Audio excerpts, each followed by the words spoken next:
Great to have you joining us on this spectacular Sunday. It's Racing Post Live with the Betfair Exchange.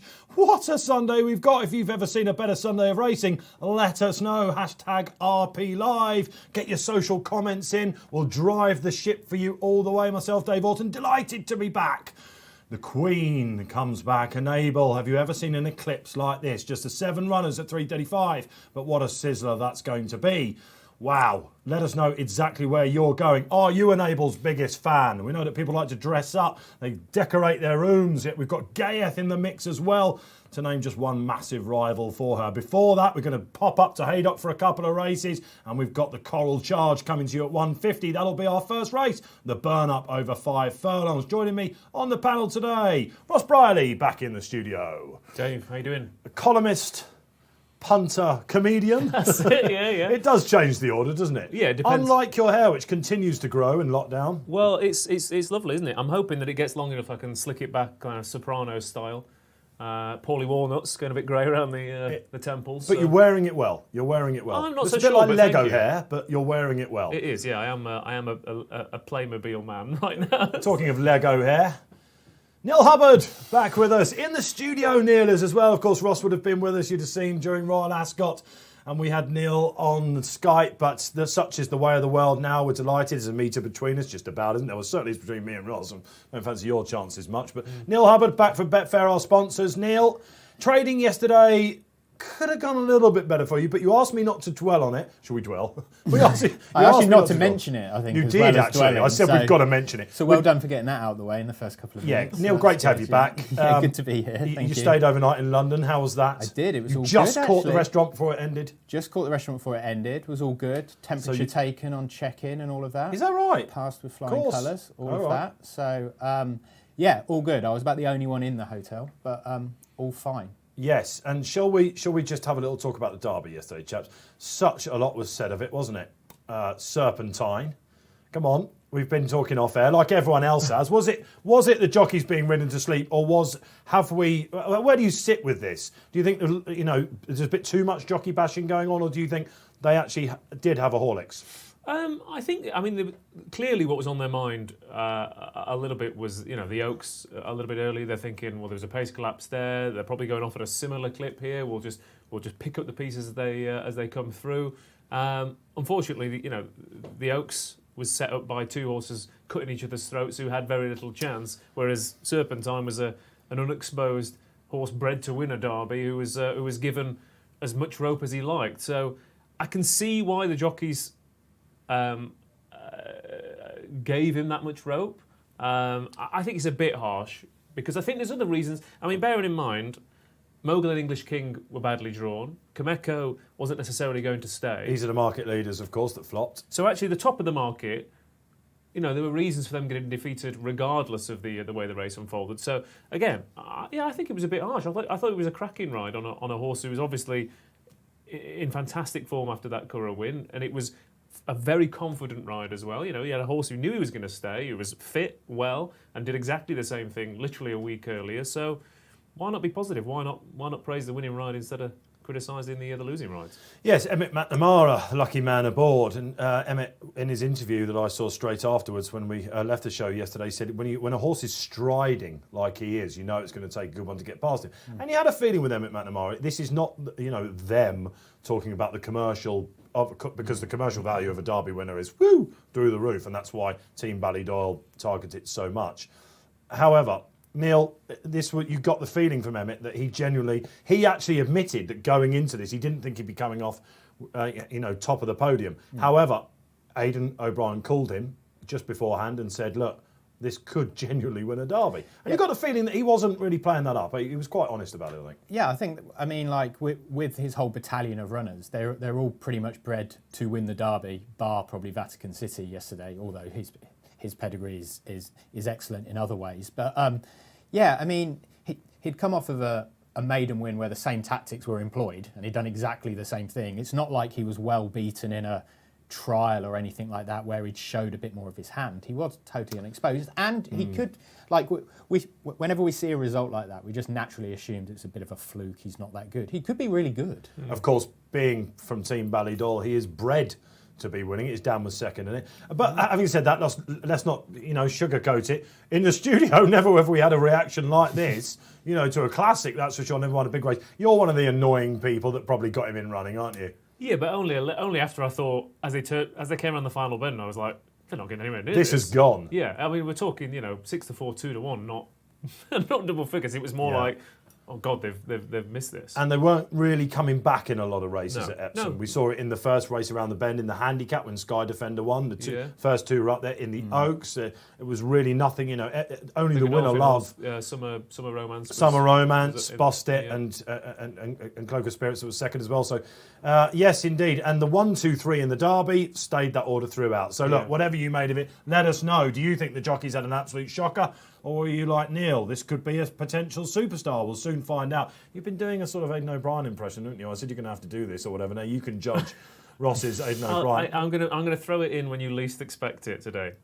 All right, fine, fair enough. So that's the Derby. Love, wasn't she sensational yesterday? Whether you're watching on Facebook or YouTube, let us know you are out there. We love it here, and we love Enable. Let's talk about the 3:35 then at Sandown. Weirdly, this is one race that has held its position in the calendar, which usually run on this weekend, isn't it? Albeit on a Saturday. Sunday has been a massive winner. We talk about that a lot on the show. We talk about it throughout the winter during the jumps racing. We say, listen, why is it only Ireland that show these great races on the Sunday? It should be a day of leisure. We're going to be leisurely here, but we're going to ramp it up big time for Enable. Are you with or against Ross Brieley? I'm neither. That's a fence sitting already. It is. Yeah, well, yeah, it is because I think it's a cracking race. I think it's a great race. I love her to bits. I think she's an absolute monster.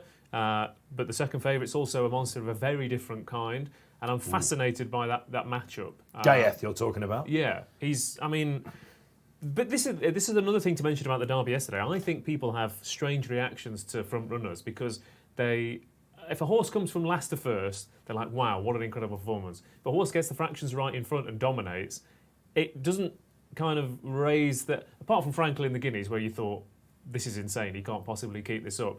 Most front runners, I think, get a bit of a short shrift. And I think Ghaiyyath's still getting a bit of a short shrift. There's a couple in there that can take him on, aren't there? Sandown, if you're not sure, around the bend, it can be a front runner's track. We've had one sprint already at Sandown. The ground has dried out there a little bit. So you were talking about the wind there, Neil, as well. We could see some pretty rapid times. I think so. The ground's dried out, so it's on the quick side of good, probably. I haven't seen the time of the first race. I don't know what that was. But even just walking to the studio, and we can't be that far from Sandown, really.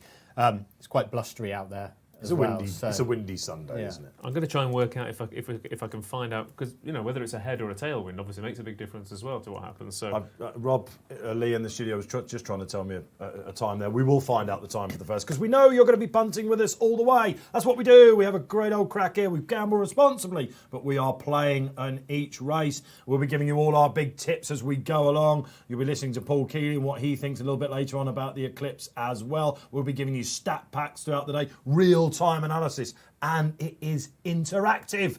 Fantastic reactions as you get to see. I'll be doing the calling today, chaps, but I'll be coming to you at each point, Neil, for a little bit of the market, because we like to know, listen, without blowing trumpets, we pretty much got Serpentine as well. If we'd have been betting in running, we were like you, myself and Neil, when Bruce was calling it, Bruce Millington was in the studio yesterday, when he was calling it, we kind of got it just about right. I think it was like, he's gone. This has gone. And then the rest of it was me just staring into the camera, not knowing really what to say.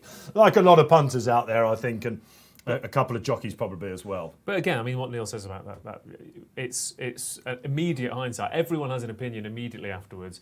In a race like that, you need to go back, watch the replays, work out the sectionals and the times, and look at it so you get a bigger picture.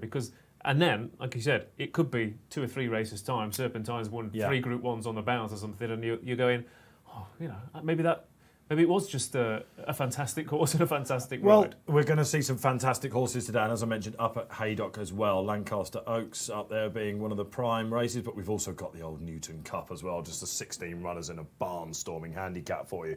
OK, so the first race at Sandown was 4 seconds slow, I'm being told, actually. Ross, you're big on speed figures, aren't you? We won't dwell on that much. We've got the second race there coming up, first race on RP Live, but that's a little bit slower than I was expecting. Well, I mean, it looked slow when we watched it. So I wonder maybe whether... a headwind? Yeah, that's what I was going to say, because it looked... For 5 furlong sprinters, I know they were 2-year-olds, and obviously we've got more experienced rivals here, but they were struggling. And, there wasn't much between them either. The blanket, you could have thrown a blanket over them, as it were. Yeah. So I don't know whether. I don't think kicking on too soon over this 5 furlong trip is necessarily going to suit, because the front two home came down the middle and came late. Well, let's have a look at the market then for the Coral Charge. Love this race, and one of my favourite horses in training. I think she probably heads the market. Yes, she does. She was around about Neil Hubbard and your Betfair cupboard. Was this around about 7-2 yesterday when we first looked up? Yeah, 4.6 yesterday. So she's a real market mover over the last 24 hours, maybe a little bit longer. How is since that the decks Betfair come cupboard? out. Is it still full? Because we've betted for Ish. charity today, aren't we? Ish. Yeah. Okay. We can replenish it Now, during the afternoon. Neil, you had a great strike rate through Wild Ascot, so you can't keep a good man down. We'll be bouncing back. Lazuli, how are we saying this? Lazuli, the Godolphin blue. But we looked up the name, didn't we, and what it means, Ross Brieley? What is it? Don't go into it too much, but it's a stone, right? It's blue. It's the colour of Godolphin. Yeah, it's a dark blue, precious meteoric rock. There we are. There you go. You heard it here first. So however we pronounce it, Lazuli, she's got the what we think is the draw. Historically, over Sandown's 5, if you're not aware, you want to be low. But the rail in the first race didn't look great. That might be that they were slightly lesser horses, the 2-year-olds there. But this is a fantastic race. And Liberty Beach, if she reproduces that Batash run, Neil Hubbard, she's going to take a lot of beating. Where are you playing? Because we know that the punters like to react to what you're doing. Yeah, I'm going to play Liberty Beach here in the win market. Interestingly, though, she's won 5 times in her career. It's a gelding, sorry. It's a gelding. We should get that in. Very different to a female, a gelding. Who is? Lazuli. Lazuli, of course. I thought it was a she. Yeah. Big faux pas there. But Neil, you followed me in. Your cupboard was very nearly bare.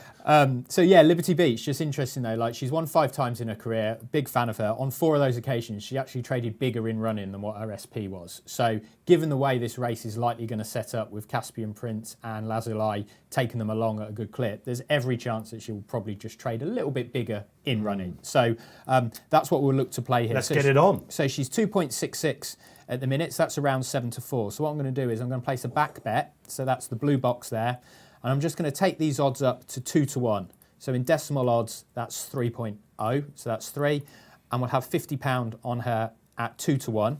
I'm going to place that bet. It's going to go unmatched, what we call, because it's at a bigger price than the market rate. But I'm just going to hit that keep bet, update it, and what that has done is we've in effect placed a in-play bet pre-play. So we're on Liberty Beach at 2-1 in the hope that the race pans out the way we're thinking with plenty of pace. She'll sit off of it. She'll trade slightly bigger, but not too big. We haven't put in a request for 5-10-1, which is unlikely to get matched. Or if it does get matched, it's because she's not winning. So it's about choosing that right level, and I think 2-1 is probably about right. We run this show in conjunction with the Betfair Exchange, the market. Don't forget, owners are allowed back on track, not yet punters, not yet bookmakers either, so it's industry SPs. So it take a little time to come through yesterday. With Betfair, this is the market. This is where a lot of the bookmakers are trading themselves as well. So as the real money arrives for these horses and looking at them in the paddock, whatever they're doing on the way to post, this is where you see it happening. Whether you're a beginner, a novice or a hardened player, say this every show we do, you're going to learn something. I certainly do. We get a little bit technical, but most of all, we're here to have a little bit of fun. Let's hear from you out there. Hashtag RP Live, the Facebook chat, whatever you want to do under YouTube. The comments are being picked up by the boys in the gallery, and we'll give you a good readout with sizzling social comments yesterday. We were talking about the Derby being one of these races that you don't really get texts anymore if you're in racing like you do for the Grand National. What's going to win the National? Well, the Derby's gone down a little bit. Enable, however, guys, this is going to be so many people today. Over any other sport, they're going to be, wow, I'm going to watch Enable run. I was there at Longshot when she won her first arc, and everyone had the scarves, that had come over from Britain. It was something to watch, I have to say. It was really quite a moving moment, actually. And she's just got, now she's a 6-year-old. We'll go into the race nearer the time, but we have to sort of build it up nicely here. No 6-year-old has won the race since its inception in 1986. That's against her. The first mare she becomes to come back-to-back. Do you buy into these things? Well, I was going to say, the only thing with the age thing, obviously, normally you would have a fresh batch of 3-year-olds, wouldn't you, coming into this race? Whereas this year you haven't. You might have a Kamiko, for example, on a normal year, dropping back down in trip. So I think the age thing is potentially a little bit easier to pull off this year because you don't have such younger legs. I was looking back at older Group 1 winners as well. Like Siristas Eagles, for example, was 9 years old when he was winning Group 1. The old French warrior. Yeah, he won the Ghana, I think, at 9 years old. Lightning Spear won the Sussex at 7 years old. So Wow. it can be done. Yes.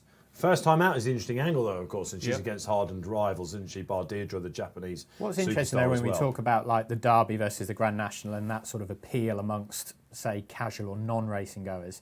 Like if you we've just spoken about Serpentine there in the Derby and how the rate, what do we make of it? Talking about sectionals, timing, did he get an easy time of it? Blah blah blah. If you're a casual racing punter or even like a non-racing punter and you tuned in to watch that, you'd be blown away by that, wouldn't you? You we're turned trying to saying, what an impressive Derby winner, right? If you just turn over and go, oh, it's the Derby, there's nothing else on, I'll watch it. And you see this horse jump out and go and win by whatever he won by. It's like, that is the sort of performance that actually does capture people. I don't buy that the Derby was a bad spectacle for racing at all. I think it was something fantastic to watch. And if you were watching yesterday terrestrial TV here on RP Live, what a thrill you must have had, because it was one of those knockout moments. You're not going to forget Serpentine, are you?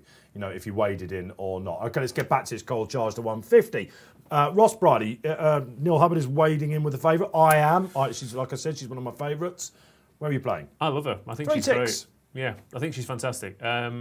Interesting for me, we're looking back at past 10 years as well. There have been 10 3-year-old fillies have run in this race in the past 10 years. 3 have won at decent price as well, 11-2, 6-1 and 10-1. So if you just back them blind, you'd be having a level stake profit. There's 2 in this race. One is Liberty Beach and one is Band Practice, who's, I think 200s on Betfair? 230, 240 on the exchange. Obviously, those 3-year-old fillies get a nice £3, I think it is, allowance. Not Lazuli, he is, of course, a male horse. We're just watching him sort of amble round at the start, actually, in the corner of our eye. We've got the pictures. Well, he was really good at Sandown last time, wasn't he, over the course and distance? Well, this is why you thought maybe he had to be favourite, didn't you? They're both rated identically according to the handicapper, the top 2 in the market, 109. What about some of the older horses, guys? A lot of pace on here. Made in India, who's seen a bit of love in the market after a solid third on return for Eric Alston, one of the old great sprint trainers out there, and Dakota Gold as well, another horse that's got quite a big legion of fans, Ross, after doing so well up at the likes of York last year. Yeah, he was really sluggish on his seasonal debut. He looked like he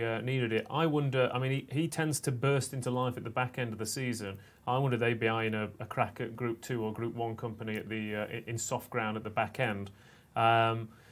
Lazuli, however you want to pronounce his name, the Dam was a proper fast ground sprinter. He's got an incredibly fast, quick action. Yeah. I worry whether if the ground, whether it's the wind or the ground, it's certainly not as fast as it was last time at Sandown. I wonder whether he's going to really bounce off the turf as much as he did last time. I'm a bit dubious about that. I think Liberty Beach, in theory, should get a lovely toe into it. She travels incredibly well. How she won at Haydock, she pulled for her head. So keen, wasn't she? Yeah. She was a bit keen at Ascot as well. Yeah. My only worry about her... She took on Batash. Of course she was. She was last off the bridle other than Batash. Just my one worry about her, the return was over 6. Yeah. And she's now a 3-year-old, strengthening up fully.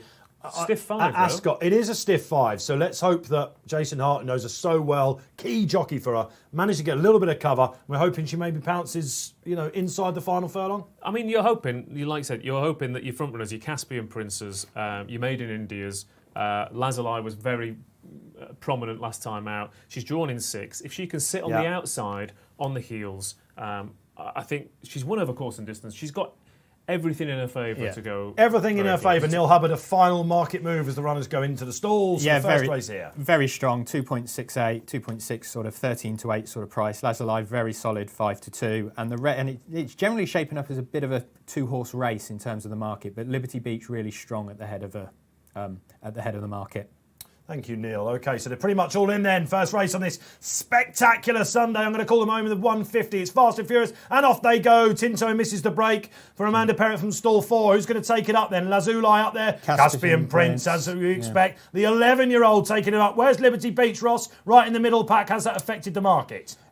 She is exactly the same price. So the market is definitely not negative about her. She's keen again. Yeah, Lazulai's still second favourite, but she's in a perfect position there, isn't she, in terms of how we thought the race would shape up. 3 furlongs out, Ross Brieley. Any other horse, you'd be worried about how keen she is, but given that she does this every single time, I think this is absolutely fine. We've got Alali going well. Rocket Action looks like he's going to have a say. Marvellous. Here she goes. She's last off the bridle. Come on then, 2 out. Lazulai under pressure. And it looks like Dakota Gold's she's feeling odds on. It's a case of how far she can find. What's she going to find? She's coming out. Let's not go too near that rail. Jason Hart, as she goes. The button's pressed. The closers are coming. Tinto's coming over the top. Alali, she's going to have to fight. She's beaten. Alali's the one. Looks like he's going to take it here for Simon Quisford. She's coming back at the finish. She's not going to get there. Oh my goodness gracious me. Alali for Simon and Ed Quisford. Frankie Dettori. The first race here on Racing Post Live. The Group 3 Coral Charge goes the way of absolute fun time Frankie. I think she possibly went too soon. I mean, we were saying earlier about the first race at Sandown, the horses that went into that race at the head of the spear and kicked on. They faded. Gussie Mack got up late. I don't know if Jason Hart, maybe she was travelling too well. Yeah, she was. Let's try and tidy up the result and before we go to Neil Hubbard for the story of what happened. Tinto's run a remarkable race. He fell out of the gates, as I said. He then went completely off my map and he's come right down the middle. Looked like he was going to get up, but Alali, disappointing on his return. A classy 2-year-old last year. Frankie's just timed it absolutely right. Liberty Beach has come back. Looks like second. That's the 1, 2, 3. Alali beats the lovely Liberty Beach. I'll give you my word on that in a sec. My analysis. And Tinto back to form after a blowout at Ascot. Doesn't look like that. I'll tell you what, look out for him if he goes to Goodwood later on in the month for Amanda Perrett. Some also rans as well. Caspian Prince showed that electric pace. He won on the all-weather last time under Sylvester Sousa. He fell out the back of the telly. Neil Hubbard, what happened? Yeah, so Liberty Beach, unsurprisingly, 1.27 in running. We obviously got our bet matched, but in the way, not because she didn't win and so it drifted far out, it actually worked out perfectly for us with regard of she sat off the pace, she hit 2-1, and then she came right into odds on. So the actual play of what we tried to do there did work out. It's just that she got ran down by 1 late on. So if she'd have won, it'd have been perfect. Yeah, exactly. Absolutely. We're watching the replay back here. 2 out. There's only one winner, isn't it? Alali was 42 in running. I think I called him around about 3 out because he was on the rail. Stall 1 as well. Low numbers over the sprint. At Sandown, it's been borne out there. I mean, Frankie's just got a lovely charm run. He's ended up switching off. Did you get Alali in the run? Were you with him pre-race? Let us know here on Racing Post Live. Ross Brieley, how did you get on in running? Well, I was back in Liberty Beach win and place, so I probably just broke even in the end. But I thought Liberty Beach was going to win. But like I said, I think they are stopping a little bit in front. And you said about the winner's drawn 1. Yeah. He's challenged down the He outside has had to of pull Liberty out, Beach. hasn't he? Frankie's just absolutely mustard. It's a great ride. It was a great ride because I don't know whether it's a decision to just sit in behind. He slightly missed the break as well, just looking back at the replay there. I think this is pretty interesting stuff, isn't it? Because Lazulai from stall 3, right up there early. Dakota Gold, who's absolutely no mug whatsoever. All right, conceding weight to the 3-year-olds. But, I mean, he's absolutely fallen in the hole as well, hasn't he?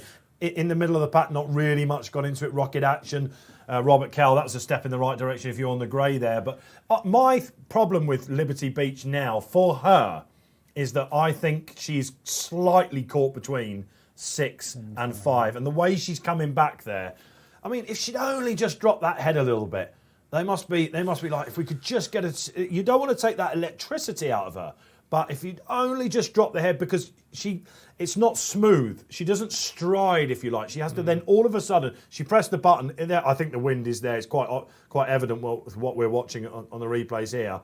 Tinto, Tis Marvellous has run really well in 4th as well. For Steve Barrow, a guy I know, fellow Watford supporter. What a season we're having, absolutely horrendous. But Tis Marvellous giving him a little bit of light there if you're watching Steve. Tis Marvellous ran really well from stall 9. Back at Ascot, maybe in a handicap for him later on. Good race though, I think, guys. Let's have a social comment coming up on the screen. David Dickinson, oh no, timing was wrong. Should have waited longer, weighing in with Ross Brieley there. It's easy but he was just travelling so well, wasn't he, Jason Hart, David, that what do you do in that situation? He probably needed a lead for a little bit longer, right? Well, and that's the thing, isn't it? Because Lazulai, Caspian Prince and Dakota Gold, as you said, it was a furlong from home when they faded. So she did have to take it. I mean, we're focusing entirely on the second here, and we're not talking about the winner, who won a Norfolk last year in soft ground. So it was last year was just as good a horse as Liberty Beach was, if not a little bit better. 6 furlongs at Newcastle clearly didn't suit on its return, so they dropped back to 5. It was a Group 2 winner last season. So he had a good following, the horse, and then he went. Was it the Breeders' Cup he went to, wasn't it? And again, he's got that duck egg, and then he's got the 8. And then probably, I'm assuming that punters are thinking this, 2 to 3, isn't it? That's that sort of thing. But the booking of Frankie Dettori and Simon and Ed Crisford, they're an operation to watch out for this year. But in fact, I mentioned this horse to you before we came on air because the favourite for the first race at Sandown was a horse who'd done an incredibly strong time at Ripon. And I said Ali did a fantastic time when being beaten by Spartan Fighter last year, and it was clearly a very, very fast horse last season, but got a lovely toe into it. 2 3-year-olds have battled it out as well. I think it's good form. Like I said, I think maybe they could have held on to Liberty Beach for a little bit longer. It might have made a slight difference. Hindsight's a beautiful thing. I mean, chaps, it was at the isn't furlong pole.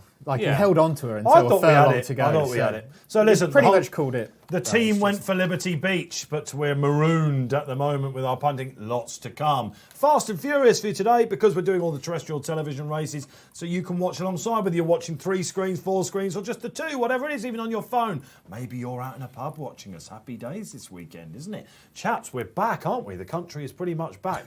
And Haydock will be having some owners today as well. There's soft ground up there.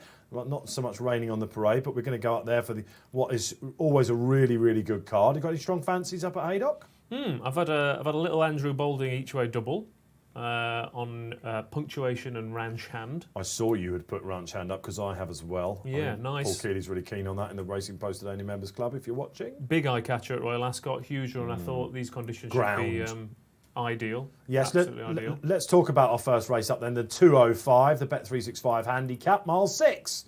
Let's go and have a little look at the market. Neil Hubbard, take us through exactly what's gone on this morning. Yeah, so we had an early non-runner come out today, Harmonious, who was actually my selection in the race. But currently Favourite Moon is just about favourite ahead of Subjectivist. 4.2 to 4.6. So yeah, tricky name that, isn't it? I remember Bruce Millington was trying to call him at Royal Ascot when he was third, and it was one of those where we just sort of kind of had to help him out a bit. It's a tricky one, but so who have the punters really latched onto then? Yeah, so probably I don't know. It's a very competitive. I think like a lot of the Haydock races up there today, the handicaps, they're really competitive, and I think you're going to get a lot of winners come out of these races subsequently.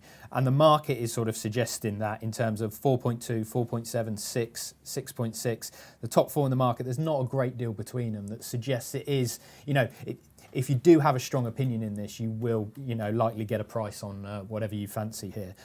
My selection, as I say, was a non-runner, so it was Harmonious, but he's sadly out. So where are you playing? I've gone for Favourite Moon, who is now market leader. I like the jockey, Kieran Fallon, takes off a useful £3, so that's very handy. He found all sorts of trouble, the horse did, at Donny last time, finished second in a 4-runner race. But prior to that, he was third at Wolverhampton behind Celestran and Kipps, which is really subid form. Yes. He's by See the Moon, so German bred, the soft ground what should a be sire fine. See the Moon is, yeah. So I was torn between him and Subjectivist.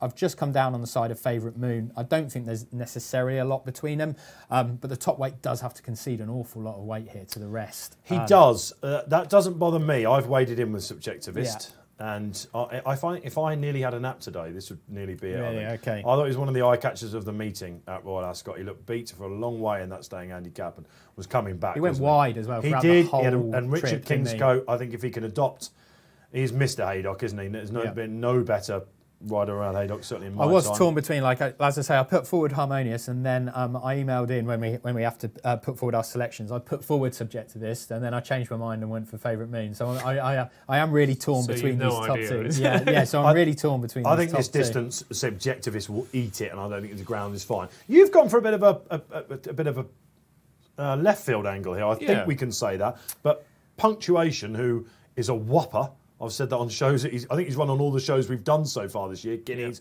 probably Royal Ascot as well, wasn't it? But he's going to love the ground, isn't he? I think that's the main thing. I'm going to put a little bit of a caveat here. He could either win this and have a really good season, or we could see him, jumping hurdles around Plumpton in a year. It could go either way. Plumpton's okay, all right. I think okay. They might have slightly higher aspirations. Well, I guess what I'm saying is one of my favourite jumps tracks. There's a potential for a bit. He's a blast home or blowout kind of candidate, and the market is a bit negative about him. However, he's got a huge physical scope. He's got a big galloping knee action. Oh yeah, The ground should suit him, and I just thought if he could get into a nice rhythm out in front, they could find him quite hard to peg back. I think he's the type of horse, sorry to jump in now, I think he's exactly the type of horse that when people talk about knee actions and things like that, if it is hard to pick up and it is hard to notice, because it is, a little bit of a nuanced thing. Yeah. But if you take punctuation, I think he's almost the poster boy for a He's knee almost action. hitting himself in the face, isn't he? It's like so hard. Poster boy for a knee action. There you go. I mean, he was bred to be that. Who doesn't wasn't want to he? be that? Who doesn't want to be that? Absolutely. But knee action, of course, means that you usually want some dig underfoot, whereas we call it the daisy cutter, the more skimming action. They're the ones that want the fast ground, which is what we've got at Sandown today, pretty much. Up at Haydock, of course, lots of rain, and that's where you'd be sending your mud lovers at the moment. Well, that's what I'm slightly worried about. Subjectivists for that. He's run what 3 times on softish ground, and they've been by far his worst performances. So that's a slight concern for me. I agree. He was a massive eye catcher. I think he's going to be all right on it, but we shall find out. How are you excusing his defeats on the soft ground?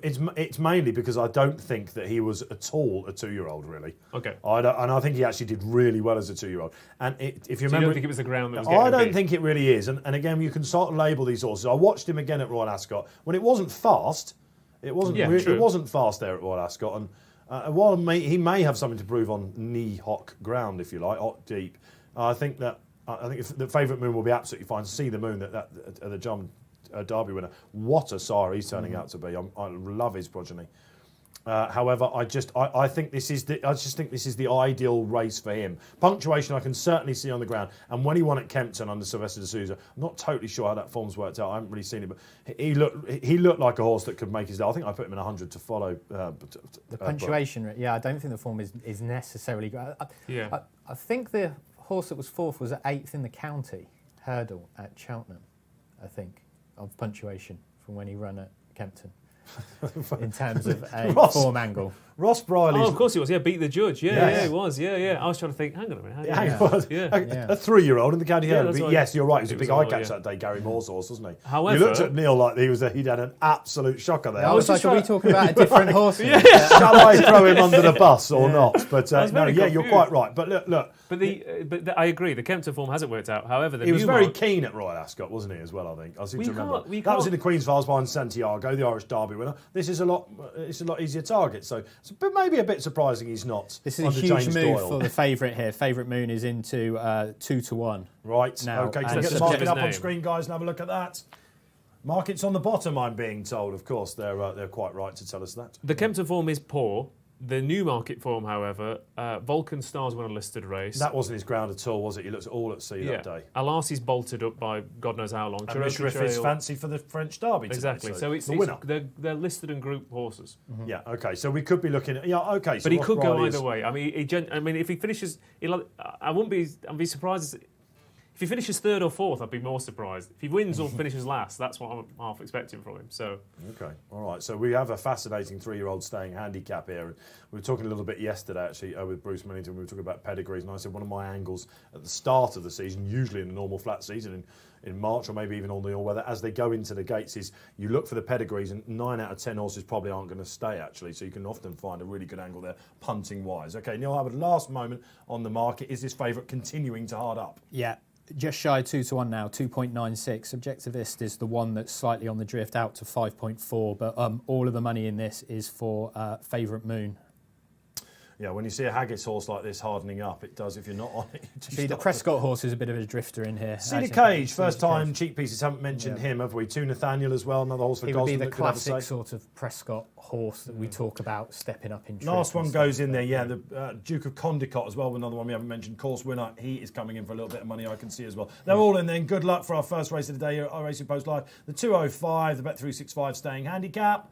And they are off and running. Cedar Cage, Mark Prescott's horse, just very quickly taken back by Luke Morris in the first time cheap piece. And it looks like, somewhat surprisingly, to Nathaniel up front with Jellystone horse that has on the all-weather really been liking to get on with it. At Kempton last time, he ran all over the place and still won. Here comes Subjectivist. That's Richard Kingscote, not surprisingly, looking to get in early. And we'll see if Dark Heart, the other Johnson runner, lets him do it. He has done it. They're going around the first bend. Favourite Moon, anchored in around about midfield. Whoa, that's Jellystone again, going right off the track. Oh, my goodness gracious me. Jellystone's absolutely out of the race. What has he done? He's gone into Yellowstone Park, Ross Brieley. Yeah, and he took Subjectivist with him for a while there as well. But Jellystone out of the race, Subjectivist just impeded a little bit there, which has certainly not helped him. Luckily, he's managed to get back in and he get into that decent position. But if you've backed Favourite Moon, that's certainly a good sign for you, because your main market rival nearly got taken out. Yeah, and the market has reacted to that. Go on, Neil Hubbard. Yeah, so Favourite Moon is into 7-4 now. Subjectivist actually spiked out, but he's actually pretty solid back to what he started at around 9-2. I think Leia's thought he's going with him. It looked worse than what Richard actually ended up Kingscote did being. exceptionally well to get around that. So let's have a look. That's left, basically. Jellystone out of the race. Oh, the kinky showed at Kempton last time. That wasn't just greenness. 2 Nathaniel then, taking around a fairly orderly pace, I think we can say that. Favourite Moon looks a little bit keen to me, chaps. Duke of Condicut out the back as well. And Dark Heart just observing under PJ McDonald as well. Cedar Cage creeping closer, Ross Brieley. Yeah, he was keen at Kempton. He's keen here as well, Cedar Cage. So I think he wants a stronger pace. They didn't go too quick at Kempton either, and it didn't necessarily suit him. It's not a mad gallop by any stretch of the imagination. Punctuation, I thought, might go on and try and make this a test. He's settled in. He's settled nicely, hasn't he? Really nicely. So listen, we're looking better at than he has done. Some good quality 3-year-olds here that maybe can make the step up to E-balls and things like that. Maybe a Cesarowicz later on. Let's have a look as they approach the home turn. Then this is one of the sharpest home turns in racing. And around it, 2 Nathaniel still going in a nice rhythm under Nicky Mackay. Subjectivist, Richard Kingscote right on his tails. Punctuation in the box seat, shall we say. Favourite Moon, close enough, if good enough, as they go around about half a mile out. Neil Hubbard, how's it shaping? Yeah, Favourite Moon, clear favourite around 11-8. Subjectivist, same sort of price. Duke of Conduit, same sort of Condicote, same sort of price. But it's all about Favourite Moon in play at the minute. Half a mile out, 2 Nathaniel just been shaken. He looks a little bit vulnerable. Looks like the big ones in the market are coming here. Punctuation, Ross Brieley hasn't gone for him yet. Subjectivist, perhaps going to be the last off the bridle. Here comes the favourite to chase him. Who's going to see it out? Odds on the favourite goes. Punctuation starts to get it. Duke of Condicote, no run on the inside. Here goes Richard Kingscote pressing the button. What will Subjectivist find? He should gallop hard. Favourite's 2's on. Favourite Moon's not going to get to him, I don't think, unless he's going to fill his lungs. It's between the big two. Cedar Cage coming on. Subjectivist on the rail. Favourite Moon, has he got his measure? This is an absolute cracking race. Richard Kingscote goes for everything. Favourite Moon looks like he's going to take him, though. Favourite Moon, the further he goes, the better he's going. Subjectivist not going down on the rail. Oh, my God, we're in for a barnstormer. Favourite Moon just holding Subjectivist. Going away. Here comes Subjectivist on the line, but Favourite Moon. See the Moon backers in raptures. Miles clear. What a race Miles that was. clear. Two very progressive horses coming clear. Yeah, we were saying that would be good form, and I think it's going to be good form, despite the forms just a little bit below those. I mean, you've got Royal Ascot form coming into it. Duke of Condicote was going up in the grades, so I do think there was a bit of a class edge to the front two. Do you know what beat the Fav and Neil Hubbard? I've got to give this to you. It was the weight, I think. He was giving him, I mean, young Kieran Fallon taking off £3 as it is. So if you take that into account, that's actually £20 that he's given him. He ran a Stormer. He's one of these lovely Johnson horses, isn't he? That's going to be constantly there or thereabouts running. I wouldn't be surprised if he turns up at Newmarket and Goodwood in the next month just for a laugh. Yeah. Or the Triumph, and maybe next March as well. They could all be in here. Listen, these sort of horses. Condicote, surely. Well, yeah, absolutely. You're going to think that he's going to be. I mean, Alan King, one of the best dual-purpose trainers of my time. So yeah, they'll be eyeing up. Listen, a lot of these horses can, of course, go abroad, can't they? As well, there are a lot of Australian bloodstock agents probably watching that race. Thinking, absolutely, yeah. Hello. Yeah, I mean, like I said, I mean, the difference between, I mean, Favourite Moon's related to Fun Mac, who was improved into a group class there for Huey Morrison. So that's what we're looking at, isn't it, for him? He's potentially a slow burn up it was getting a lot of weight there, but the handicapper now they come miles clear of the third, haven't they? Yeah. I'm not sure exactly what the distance was. We will bring that to you, and we'll bring you the time as well. But the ground didn't look as bad as I thought it has done. Maybe drying out a little bit, but it can obviously become tacky then with the win, Neil Hubbard. Yeah, and I mean, like the front two pulled miles clear, didn't it? So I mean, they look really good. Like they might be sort of like Irish St. Ledger, maybe a tilt. I know that's right at the top, but they could be, depending on how the programme shakes out between here and there. But your eyebrows were doing remarkable things there, Ross Brieley, to Neil Hubbard's comment. Well, I know you said about time and ground. Bearing in mind this is Haydock, so pinch of salt needed slightly. But I don't think that's controversial. Ooh, I don't know. Haydock form, do you not think it stands up? Oh, no, I think the form's excellent. I just think the ground and the times are sometimes a bit... Anyway. Oh, I see, yes, all right. Okay, fair enough. You're being a little bit mischievous there. But okay, fair enough. But 16 seconds over standard. Crikey, okay. Right. For that race. Is that right? Yeah. What, the Jellystone thing? Were you on Jellystone? Did you go for Rafe Beckett? I know that Bruce Millington, who was on the show yesterday, is probably watching. He's King Rafe's #1 fan. Bruce, did you back Jellystone? What happened there? I guess if you watched that, I mean, that was a very dramatic race, wasn't it? We're going to move back to Sandown now, fast and furious. The 225 is the Coral Henry II Stakes, usually a precursor for the Gold Cup. We've got horses, of course, 2 horses that ran in the Gold Cup taking part this year. One in particular will be really popular with the punters. Looks like he's got his ground in the favour. It's Cross Counter. We're keeping with the stamina here. No problems about getting home on Racing Post Live. How are you enjoying the show? Are you loving Super Sunday? Are you watching? Let us know. Myself, Dave Orton, Ross Brieley and Neil Hubbard in the studio as ever. Great to have Neil back in the studio, isn't it? It's good to be back. Good to be back. It's good to be back. Very deadpan as usual, Neil Hubbard. Can I just say that it is nice to have someone else in who also doesn't have a friend who's a hairdresser. Yeah, exactly. Yes, indeed. But you did have, well, the beard's coming back a little bit, isn't it? A little bit. I did have another shave before coming down though, because I was very conscious of, it's different than being on Skype, isn't it? So I had to make a bit more of an effort. We are just getting in my ear as well. You're probably watching the French classics as well at Chantilly. There's a certain French derby, and it's gone the way of, drum roll please, Mishriff took it out for John Gosden. Tom Segal, if you were punting with Pricewise today in the Members Club or in your papers, you're absolutely loving the fact, and that form now doesn't look like it was a flash in the pan. You remember Mishriff, of course, had a really good draw actually. Oh, what? Well, we were saying, I mean, I don't know if anyone will believe us, but before we came on air, we did actually say that he was probably the one that's really interested in the race. Did you get with him? No, after beating Vulcan. Forgot it was even on. He beat Vulcan Star. Vulcan Star. And then came out and franked that. There was other form as well. Punctuation was in that race, as you mentioned. There as well. So happy days, John Gosden. So Frankie didn't go over for that. Who was on Mishriff? Oh, it was Iritz Mundisabel, wasn't it? So a local French jockey. He's not a bad trainer, is he, John Gosden? He's not a bad trainer. He's not a bad trainer. No, absolutely not. I think he'll go right to the top. Yeah. What about Frankly Darling yesterday? What did you make of that? We haven't talked about Love yet. Let's get a line from Ross Brieley on the Oaks of Oakses yesterday. Well, I think she just ran into just a fantastic horse. Yeah, I don't think there was. I mean, she's probably Frankly Darling's won a career best and just wasn't quite. She didn't quite good enough to go with uphold the Ribblesdale form with Ennis Timon, did she? And she was a little bit buffeted about maybe at the top of the Tatton corner. But also, we were in for the Ribblesdale, and Frankly Darling was given the perfect ride. Kicked off a relatively modest pace and used her stamina in that. So no excuses tomorrow. Yesterday, sorry. I don't think so. No, not at all. I think it was another fantastic run. I mean, Group 1 place, and she'll have another crack at that level later on, I'm sure. Don't give up on Frankly Darling. Don't give up on Gosden. He's just won another French classic. Amazing scene. 20-1 for the Arc. 20-1 for the Arc. Well, we haven't seen it, of course. We don't know what happened to Victor Ladorum, who was Andre Faber's big favourite, but we will get that to you. Perhaps you could tell us. Perhaps you were watching out there. Hashtag RP Live. Whether you're watching on YouTube Live. YouTube Live? I did this yesterday, didn't I? I called it YouBook and FaceTube, which is, we'll leave that comment right there. Let's get back then to the Henry II, because Neil Hubbard, are you weighing in with Cross Counter, or is this a big target lay for you? It's more the latter. I don't necessarily have a problem with Cross Counter, and this is his easiest assignment that he's had for quite a while. But I'm going to take him on, and I'm going to back 2. I'm going to back both Dashing Willoughby and Spanish Mission, who are perhaps the 2 sort of potential up-and-coming horses on the staying scene. So new kids on the block. Yeah, so I'm going to side with both of them. So Cross Counter is your 2.4 favourite, so he is around 7-5.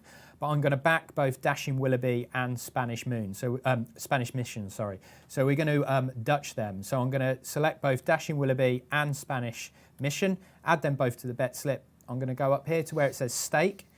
I'm going to add £50 in there, and then what this is going to do is it's going to split my £50 stake between those 2 horses. So regardless of what happens, I'm going to win the same amount should either of them oblige. So I'm going to confirm that, and then the Dashing Willoughby one is just slightly unmatched, but we'll leave that there for the time being. So Dashing Willoughby and Spanish Mission against what does look admittedly a pretty solid favourite. Yes, it does. And Ross Brieley, you think that, don't you, about cross counter? Yeah, I struggled to take him on. During the Ascot Gold Cup, I was all eyes on him as I'd absolutely thieved the place angle and happy to let Stradivarius win. Twice he's run behind Stradivarius and almost been ridden for a place, I think. So, yeah.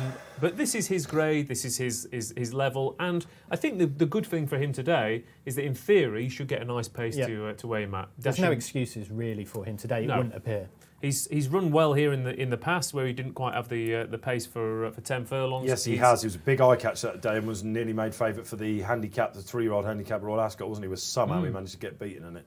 He was just a bit pocket talking there still. He's still sore. One of my deeper scars, over the years. That's the one I always say that if you hold something up from an inside draw at Ascot, you'd think you'd be fine, wouldn't you? But whenever we talk about Ascot, he's the one that I think about in that because he's gone on to win a Melbourne Cup. He is undoubtedly Cup class, isn't he? And really, at the ratings here, this is a massive chance for him, isn't it? Well, I mean, again, 2 miles on this stiff finish with a decent pace to aim at because Dashing Willoughby, it he might ought well to get be, on with it a bit, shouldn't he? And with Hold as well.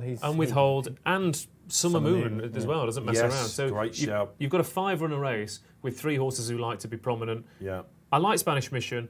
He'll be ridden cold as well, won't he, at the back? Slight worry about David Simcox after a layoff, or do you think they're catching up a bit now? Or I think they are. He had a couple of horses the other day. Kempton, wasn't it? That Media ran Storm. Really well. Oh, yeah, that's a horse. Media Storm. Put that in your tracker. Very unlucky, yeah. Same colours as Spanish Mission here, same owners, Team Valor. So, I think they obviously could do with more winners at the moment, but they're not running poorly by any stretch of the imagination. David's stable badly affected by lockdown. He's come out and said that, and this will turn the tide. Of course, Mohican Heights had a stinker yesterday in the derby, didn't it? It's supposed to be that was my selection, but Andrea Razzini held that right up in last place. That was never going to work out. Let's just go to my selection, guys. I've put a lay bet up here. Would you believe it? I thought I'd better get on with this. Lots of people always say to me, "Dave, you never give a lay." So I'm actually gone. I'm going to take on Dashing Willoughby, Neil Hubbard. And I thought that it was all about the ground, really. Not just on official ratings. He's got, £9 to find with cross counter. They both ran at Royal Ascot. They've both run at Royal Ascot with contrasting fortunes, I should say. He won the Queen's Vase last year and then went missing, didn't he? Yeah. And he came back at Newmarket the day when you had the tailwind behind you. Strong race. My worry about him is on this drying ground, and he's yet to back up wins. And I wonder why he didn't have the mother and a father of the race that he had in the Queen's Vase last year on really tough ground in that amazing duel that he had. I think that, and he could be a better 4-year-old. Andrew Balding's had 3 runners in this 2 have placed. I worry if he gets. I just thought that he at the prices, and what is he at the moment, Neil? He's about 4.5, so 7-2. So I think it's a really interesting race though in terms of cross counter. It's a really nice opportunity for him, and we've talked about his chance, and it makes total sense. A slight step down in grade for Dashing Willoughby and Spanish Mission and Summer Moon. Really, it's a logical next step up the ladder for them. Yeah. So it's a nice coming together of sort of proven stay in form of cross counter and those sort of progressive sort of wannabe sort of stayers as well. So it's going to be an interesting sort of coming together, and that's without mentioning Withhold, who is Northumberland Plate winner. Was he? So he's been there and done it at a decent level as well. So it's only 5 runners, but there's plenty of intrigue there. There's a lot of intrigue, and the MyRacing.com chaps have weighed in with us. We love the guys at MyRacing. Look out, check them out on Twitter. Got a massive following, and the website as well for expert views and tips. And as I said, a great Royal Ascot. They're napping cross counter here, sort of weighing in with Ross Brieley. I just thought with Dashing Willoughby that I had a couple to take him on with, and I agree. Spanish Mission for the rest of the season is a very interesting horse. If Withhold is going to bounce back, this is a potential scenario for him to do so as well. Ground all against him. And Summer Moon ran an absolute blinder again, didn't he? We've just seen Subjectivist up at Haydock. He's in a very similar mould, this chap, isn't he? And we were saying at Ascot as well that the 3-year-old handicaps last year around this distance, around 1.5 to 2 miles, were fantastic. They were incredibly strong form. Okay. So the likes of your Subjectivists, your Summer Moons, a lot of the Johnson horses, Rochester House, who ran at Royal Ascot as well and ran well. A lot of the 4-year-old handicappers, I think, are definitely worth keeping an eye on. There was likes of Hamish and Torrenada and first in line for John Gosden. It was a really hot year last year. Yeah. So, the 4-year-old's definitely going to have a chance, which brings, like you said, Summer Moon, Spanish Mission and Dashing Willoughby into it. But this is a different level. This is slightly different gravy for those. I think this will really tell the owners, trainers of those horses where they stand for the rest of the season here, because Cross Counter is a very solid yardstick, and that seems a bit unfair because I don't want to put him out there just as a measuring tool, but you know what I mean. He does set a good standard. But he's not quite. He's proven himself to be not quite top class, but he is the best horse in this race. Yeah. And not, for example, we compared. You said about the ratings of Lazuli and Liberty Beach in that last race. Lazuli, he got his rating based on one scintillating performance. Cross Counter's got his rating on consistent performances. Yeah, I think 118, his official mark, according to Handicapper, is about right. That puts him £8 ahead of the rest. They're all carrying 9.2 here. This is an opportunity. Will he hit the target and get back on the winning ways?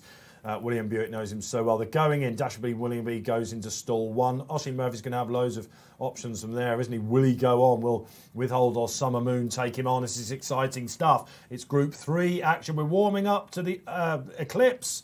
I was going to say the Arc. It's not. It's the Arc. The Arc Heroine. That is Enable, 3:35, our last race here on Racing Post Live. Favourites got a great record in this race. Let us know if you're weighing in with them. I think 22 favourites won yesterday, I think, in Britain and Ireland, someone told me. So if you are just wading in with the market, what a day you must have had. Let us know how it went. Were you on the Derby winner? But for right now, back to the Stamina. And they are off and running in the 2:25 at Sandown. A nice leisurely break. And actually, Dashing Willoughby not that well away. Summer Moon, as expected. A horse that stays further than this, likes to get on with it. Typical Johnson runner goes to the front. Withhold. Just a little bit of stoking there. Headgear up for the moment for him, isn't it? Roger Charlton's charge. Dashing Willoughby got a nice sit just in third. Spanish Mission, a little bit keen on the inside. That's early doors, though. They're not going great pace. And Cross Counter, not going to get too far back this time. Yeah, interesting actually, because when Summer Moon sort of and Withhold jumped off, and it looked like they were going to be together in the lead. There wasn't much change in the prices, but now Summer Moon has actually gone on by himself. He has actually come in slightly now into around 10-1, 11-1. But it is pretty much as you say, Dave, because there's not a great deal of pace on. It's pretty much as you were. In terms of the market. Not quite Serpentine-like, but he has got his own way out in front at the moment, Summer Moon, and he's actually now just ramping it up a little bit. That's enabled Spanish Mission and Cross Counter to settle that little bit better. Oisin Murphy, perhaps wary this is his first time over 2 miles for Dashing Willoughby. They're just slowing it down a little bit. It is a bit cat and mouse, Ross Brieley. Yeah, I mean, it's going to be potentially turn into a bit of a strange race. Dashing Willoughby could end up being in a nice position here if these two start to get racing a long way out. Withhold now ranges up to him. Just looks like they're taking each other on a bit. They're definitely getting a bit faster. Yeah, the market doesn't like that move from Withhold either. Summer Moon's gone back out to 20-1 now. Okay. I mean, you in the past you have been able to make all of them running in this Akmal Big Orange DXB last year. Yeah, of course. But this should, in theory, set it up perfectly for Cross Counter, who's in a fantastic position. Withhold now goes and just necks in front, so they're actually now really trapping down the far side. The westerly breeze, there is a strong headwind, we've been told, at Sandown today, but the westerly breeze means it will be behind them down the back straight, and you can sort of see that as they're just picking up their tails. Dashing Willoughby's got a lovely spot, hasn't he, Neil Hubbard? Where's he sitting? Where is Cross Counter in the market? He's got to give him first run. Yeah, Cross Counter is really, really solid at the top of the market now. He's into 2.2, so he's around the 5-4 mark, so a little bit shorter than what he was when he jumped off. Spanish Mission has actually come in a little bit into 3-1. Yeah, well, he's not been seen for 127 days, but again, we saw him at Maidan behind Secret Advisor. And again, the form is there. Ryan Moore does look rather confident in those Team Valour colours at the moment, but there's a long way to go. 2 miles at Sandown. You need to get home, and Withhold is not hanging around here. Jason Watson saying, no, this is not going to be cat and mouse. Summer Moon, you're not having it all your own way. Dashing Willoughby got that nice inside run, just caught slightly wide and niggled that there Cross Counter as the market's reacted. Yeah, well, it's reacting more in favour of Spanish Mission, who's really solid in the market. But here comes Cross Counter, fresh, though, hasn't he? I thought Spanish Mission had been a bit fresh. Dashing Willoughby's had the perfect run through. I mean, he's been in the van throughout. So if Cross Counter's out to 11-4. They're turning for home, and he's being niggled. Cross Counter. That means that Withhold. Could this be a bounce back for Withhold? Here comes Cross Counter now, moving up. Dashing Willoughby, no problems with the ground so far. Spanish Mission favourite. Spanish Mission just looking for the run under Ryan Moore. Cross Counter looks beaten. He's under trouble. What will he find? Did Royal Ascot take it out of him? Willoughby. Dashing Willoughby goes to the front. Then odds on, says Neil Neil Hubbard, Spanish Mission. It looks like it's between the two. Cross counter labouring with hold, falls in a hole. So does Summer Moon as well. It's going to be Dashing Willoughby all the way. My lay is not going to plan. Can Spanish Mission pick him up? Ryan Moore's getting stuck into him. It's a long way home. The petrol gauge is starting to empty on Dashing Willoughby. Here comes Spanish Mission. Is he going to get there? Dashing Willoughby digging deep. We know he can fight, and he finds a little bit more. Drifts across the runner-up, but it made no difference. Two again coming well clear. Miles clear, the pair of them, weren't they? Yeah. That was a decent performance from Dashing Willoughby, I think. As you said, he was sort of in the right position all the way round, but I mean, that's a really good ride, and he picked up and, decent performance, I think. Yeah, I didn't think he'd like that ground so much, but he absolutely skipped over it. And what a lovely horse. He's now really proved, well, people like me wrong. He can back up. He's turned himself out for inside out from 3 to 4. Disappointed, weren't they, with Kamiko yesterday in the Derby, Oisin Murphy and Andrew Balding. This will give them a slight fillip, though, because they've got a proper couples going forward. Well, absolutely. Like I said, we've just had punctuations on a really good race. Dashing Willoughby's won here. Ranch Hand, I mean, that's a huge bonus for him in the handicap later on, the Old Newton Cup. But, I mean, again, from an in-running perspective, the winner had the perfect run through. You had two horses held up, the Cross Counter and Spanish Mission, both of which were maybe a little bit fresh. You had two horses taking each other on in front. Oisin Murphy sat in that perfect bubble in behind the front two. Yeah. And this was a horse whose stamina was pretty much guaranteed, and he's taken full advantage. In contrast, Spanish Mission's coming off the back of an absence, didn't have guaranteed stamina, and I think it was a good move for Oisin Murphy to switch out and kick on and say, I know I'm going to stay, so you better come and try and catch me. I got Dashing Willoughby wrong. Cross counter, let's have a word before we go to Neil Hubbard, who got the race right. Lots to prove now, hasn't he? Yeah, just lots to prove. I mean, the other thing is, sometimes you say something and you reflect back on what you said and you go, why didn't I listen to myself? Because I said about the 4-year-olds being a strong inner voice. division. Yeah, exactly. Yeah, I really should be listening to. Well, should I? I don't know. Probably work out, balance out. I don't know. I know you well enough now, and I can imagine that inner voice is a little bit crazy. Neil Hubbard, let's go to you. You got it right. You wanted to take on cross counter with the two up and comers. You were sitting pretty. Yeah, 1-2. So that was really good in terms of the story of the race. There was plenty. Like cross counter came into 2.14. When they were probably heading down the back, I think it was. Spanish Mission hit 2.02, so just around even money. Dashing Willoughby hit a high of 5.6, but again, I'd say that was more pre-play rather than in-play, because as soon as they jumped off, he, as we've just said, he was in the perfect position, really. So, pleased with how that worked out. I was just looking back at some of my musings on cross counter, and I did write that he doesn't seem musings. Yeah, said Neil Hubbard. It doesn't seem the force of old, and is he regressing? Now I wrote that, and I didn't know if I was being a bit harsh, but I don't know. Maybe that is what's happening there. You know, he's been on the go a while in these big races. He's been over to Australia a couple of times. I don't know. He doesn't like the classic, he doesn't owe anyone anything. But you know what I mean? There were a couple of younger legs in here that I just fancied against him. And fortunately on this occasion, it's worked out nicely. He had everything in his favour cross counter, didn't he? He didn't quite manage to do it. It's group action here then. We've seen it. Two new kids on the block in the staying division. Dashing Willoughby, well done if you weighed in. Spanish Mission, if you were on him.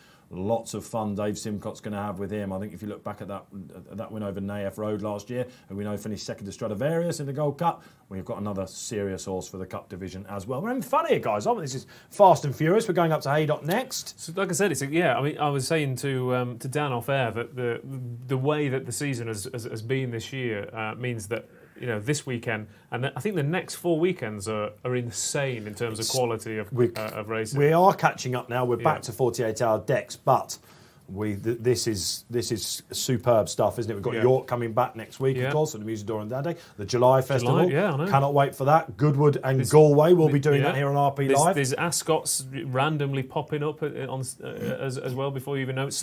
There's some the Sundays are arguably better than the Saturdays. Yeah, well, certainly today I think a lot of people are feeling that. If you're wondering who Dan is, by the way, Dan Walsh and Rob Lee in the studios doing a sterling job for us as ever, making this slick. I was going to say, without them, we are just three men talking to each other in a room, aren't we? I thought you were going to say three men with a baby. Three men with a baby. I mean, I don't know. You've got kids, haven't you? I do. I'm hoping not one of them hasn't made it. We're not going to have one of these moments live on television. Have you seen them? They've been rearing their head again, haven't they, on Skype? The kids have been coming in. We've got a surprise for you, Dave. They're here today. Sebastian's coming to tear in and pull the studio down on my head again. It could have been him behind the scenes. Absolutely. He's rubbing his lucky rabbit foot or whatever it is. Yes, indeed. Listen, we're slick. We are here on RP Live. And let us know you're out there, your social comments. We love them. Let's get them up on the screen as they come in. Hashtag RP Live, Facebook or YouTube. Got it in the right order this time, lads. So we're having a great time. Myself, Dave Orton here, Ross Brieley and Neil Hubbard in the chair from Betfair. And the punting, that's got you back in the game, Neil, hasn't it? 2 out of 3 today because we had favourite moon as well. So 2 back out to back. of 3. Yes, Yeah. you asked me not to dwell on your performance yesterday. We can talk about it now. But we can talk about it now. And I said you can't keep a good man down, which is quite right. How are you getting on so far, Ross Brieley? Did you manage to get Dashing Willoughby in running? Yes, well, as I said to you, he was in the perfect position. He always says this, doesn't he? It's really quite annoying, isn't it? If you're in running, I absolutely punter, don't. I think it's probably the way to go. I'm too emotional for it. We discussed that yesterday on the show. You'd be hitting the button 3 furlongs out, wouldn't you? You'd be, come on! all in! Yeah. All in on cross-counter. No, absolutely, yeah. And you can probably tell that in the call as well. But look, this is what you get here. We're having some fun. You're getting our race reactions. Real-time analysis as well. We get you the time from the Henry II, but it does look like that headwind in the home straight is having a big effect on things. How will that affect Ghaiyyath in the 335, the Coral Eclipse Group 1 action here this Sunday? Right then, shall we go up to the 240? It's about time. Yeah, we've got 6 minutes to go. We're going to have to rush through this one. The field is slightly decimated, but I do believe that Rafe Beckett, King Rafe, is just about going to dominate the race because he's got Hereby, Rob Hornby and Manuela de Vega. You'll see there at the bottom, Neil Hubbard, Antonia de Vega is out, which means we've got a bit of a warm order here. Yeah, Manuela de Vega, 1.66, which is 4-6 in your fractional odds. Cabaletta, 5.8. Hereby, 8.2. Spirit of Appin, 11.5. And Macawy is 34. So, strong hand for King Rafe. I'm going to take him on though. I'm going to take him on with Cabaletta. Yes. Who actually beat Frankly Darling on her debut last year and then came out this year at Newbury and ran really well behind Franconia. She's bred to be better over further. That was over 10. This is over 12. She's probably going to be even better over even further. Allegretto is the dam, right? The French St Leger winner, which is. I was going to say she'll win a is it a Park Hill or a May Hill? Which one's the stayer? Park Hill. Park Hill, isn't it? Yeah, That's the one up at Mayhill's Doncaster St the Leger meeting, Yeah, that looks a tailor-made back end. And I just think that this is the natural step up the ladder for her. We spoke about that with the stayers in the last race. I think that the same applies here. The ground will be perfect. I'm going to back a win and place in this because the favourite has to be respected. She won over course and distance last time. Probably got a pretty decent ride that day to steal it. But the form's working out with Fanny Logan winning at Royal Ascot. Yeah, but we're going to back Cabaletta here, and we're going to back her in both the win and the place market. Interestingly, in this, there's only 5 runners, but there is a 3 places market, which I'm sure Ross will be getting stuck into in terms of what we've been talking about before. But so we're going to back her in the win and place market here, slightly weighting it more to the place market. So Cabaletta is 5.7, so we're going to back that at £20 win on her there at 5.7, and then we're going to head across to the place market, just 2 to be placed. She's just bigger than even money, and we're going to have £30 on her to be placed there. So we've had £50. We've done in essence a traditional each way bet, but we've done it on the exchange where we're weighting it slightly more to the place part of it, purely because of the respect we've got to have for the favourite. Some gusty winds I'm reading on the Racing Post analysis today as well, up at Haydock and at Sandown. Okay, Ross, I'm going to jump in if you don't mind my selection first, guys. I'm weighing in with Neil, actually. Only one 3-year-old has won this in the last 10 years. That was Great Heavens. She went on to be rather tasty, didn't she, for John Gosden and the Rothschilds. I like this filly a lot, and I thought her run at Newbury was really, really promising. She's getting a lot of weight from Manuela de Vega. I thought it was interesting that Harry Bentley had originally plumped had originally plumped to ride Antonia de Vega. It's tricky, these de Vegas, isn't it? Waverley Racing are the owners. They've got a great record, but these loppy de Vegas are the side that they've made such an investment into. She did get a great ride that day, and I think too much has been, markets reacted too much to the Fanny Logan win at Royal Ascot because Fanny Logan was set a lot to do that day, but it stank her first run back, having been at the Breeders' Cup, the winner at Royal Ascot, who chased home this favourite here. Haydock just wasn't her track. She wants a stiff finish, unquestionably.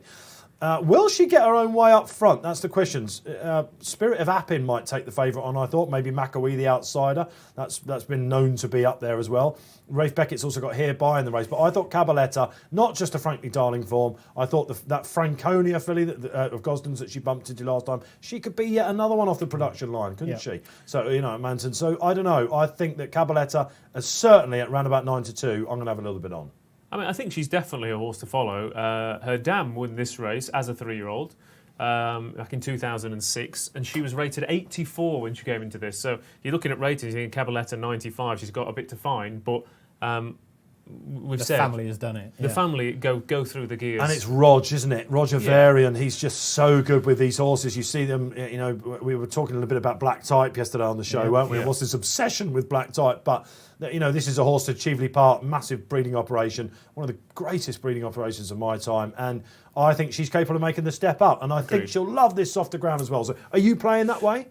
This was my weakest race of the day, just because I like Manuela de Vega, I like Cabaletta, but I also liked Hereby as well. Really progressive last year. A word on Hereby. Yeah, just a little. She's narrowly my pick, but I genuinely didn't. Coming off the back of a break, there's too many question marks in this race, I thought, for the front three. But I still think she's a horse to follow. She obviously is out of an Oaks winner in the shape of Luck Here. Yeah. So I think there's plenty of progression this year to come from Hereby. I was really impressed with the way she knuckled down at Ascot last year to make all the running in a listed race. Round track front runners at Ascot, don't get many of them, even back end in soft ground. So, but I think she'll probably be better at the back end of the season. But she's the horse I want to keep an eye on. We're talking about a warm order, aren't we? Thanks, Ross. We're talking about a warm order here. Now, 1.6. Before I go to Neil Hubbard and have a market update, we've got Commander von Roerick. Good to have you back on. Cabaletta for me, Commander, weighing in, hoping to strike with the Cabaletta as well. So 3-year-olds all the way. Interesting that no one's plumped for this. They're in the stalls, so we're going to switch. Neil, I'm assuming very, very hard still. About 1.6? Yeah, 1.55. She was 2.4 this morning, but yes, really strong support for the favourite here. Okay, good luck wherever you're playing. It's Lancashire Oaks time up at Haydock, the 240, over a mile 4. Just waiting for the fav to go in. Manuela de Vega. Antonio de Vega is out. Malio is out as well. That leaves us with just the 5 selections for you out there. In running, this could be a real tricky race as well. Actually, Cabaletta still to go in as well. The grey Cabaletta. I was just going to say, I wonder if the market's reacted because you've got Hereby and Spirit of Appin coming off the backs of breaks. I wonder if there's people on course that think they might need the run, then obviously the market suggested this is over, isn't it? I didn't think she'd go this skinny at all. Weakness in Cabaletta. Let's go off then. And slightly rusty from the gates with Spirit of Appin. That's going to have a say definitely on the pace. We thought she'd be up there. And as expected, Manuela de Vega, as she did when beating subsequent Royal Ascot winner here over course and distance on her return. Manuela de Vega gets to the front. Spirit of Appin now coming up. She's 1.4, so 2 to 5 in running. She's not going to get it easy though, Guy, because Spirit of Appin under Martin Dwyer is going to say hello and eyeballing all the way. Hereby just a little bit keen. Cabaletta. Cabaletta's not dropped her head, Ross Brieley. Not at all. I mean, like you said, I think the way she's her knee action suggests, as you said, these conditions will be spot on. But she has not settled here. She's 10 to 1 in running. Pace. What are we thinking, guys? Pace. Manuela de Vega. She went a little bit clear, didn't she, and then slowed it and kicked again. Not this time. No, but the market is still very positive around her. She's shorter than 2 to 1 on in running at What about Cabaletta now, Neil? Because she looks like she's settled a little bit better now that Spirit of Appin's put some honest pace to this. Yeah, the market's still not a fan though. 9.2, 8.2. So she's sort of coming back in, but she's still, good 50% bigger than what she was. She looks SP. She just looks incredibly raw. She's up against 4 or 5-year-olds who've had a lot of runs. This is only a third ever career start. I think if you stopped it there, you could probably tell which is the 3-year-old having just. She's caught wide somewhat. So Spirit of Appin now absolutely takes Manuela de Vega's. They're going to go. Actually, they're going head for head, toe for toe.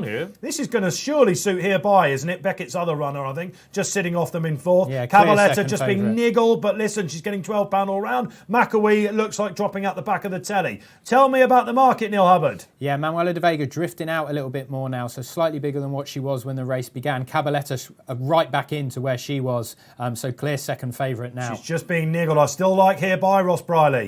Yeah, the only worry I have is his fitness edge, because it's the first run back of the season. I wonder whether she's going to be fit enough to do herself justice. She's got the nice toe in, but unlike Dashing Willoughby, in the last race, she hasn't had that run. So that's my only concern. 3-1 on Manuela Okay, the de 3 Vega. furlongs out. Capaletta's getting the treatment from David Egan. It looks like the market's got this one right. It's all about Spirit of Appin. Front runners dominating again. McAwee not totally out of this. Cabaletta is trying to rally. Looks like she's going to want further down the line. On goes the favourite, Manuela de Vega. If you're on this, looks like you can go and collect. Did you take the odds? She's gone absolutely further clear. McAwee, the others have disappointed, is running on into second. Taking another blow hereby. Falling out the back of the telly. Spirit of Appin can't do any more. This is game over. Woo! Manuela de Vega, one for the money buyers, is going over the line in first. Around about 6 lengths back to McAwee back in second. She's run really, really well. The rest didn't really matter, did they?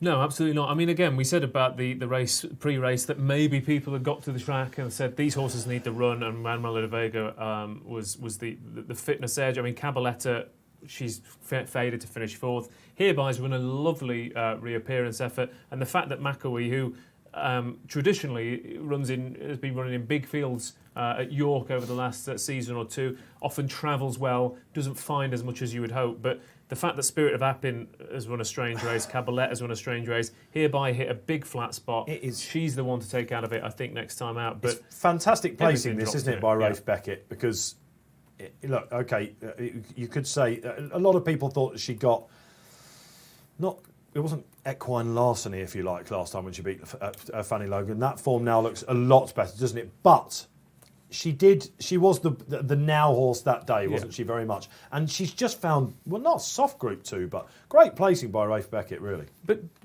does the comments after her win last time out are exactly what people are saying about Serpentine, for example? You need to upgrade the rest of them. It was a great ride. You still got to have the right horse. And what I liked about her here, Neil Hubbard, as well, she had a bit of the Oliver Twist about her last year, didn't she? Seconds. And she's shown that she doesn't have to lead. No. Which makes you think about Ghaiyyath. Does he have to lead in the Eclipse coming up at 3:35? We're around about, oh my goodness gracious me, around about just 3/4 of an hour away from the big one. She doesn't have to lead, does she? And she look back at some of her form. She really has big time turned a corner, I think, from 3 to 4, hasn't she? The interesting thing with her, though, like we were talking before the race, Ross saying that it's probably the race that is sort of the most lukewarm about, really, in terms of what we're covering today.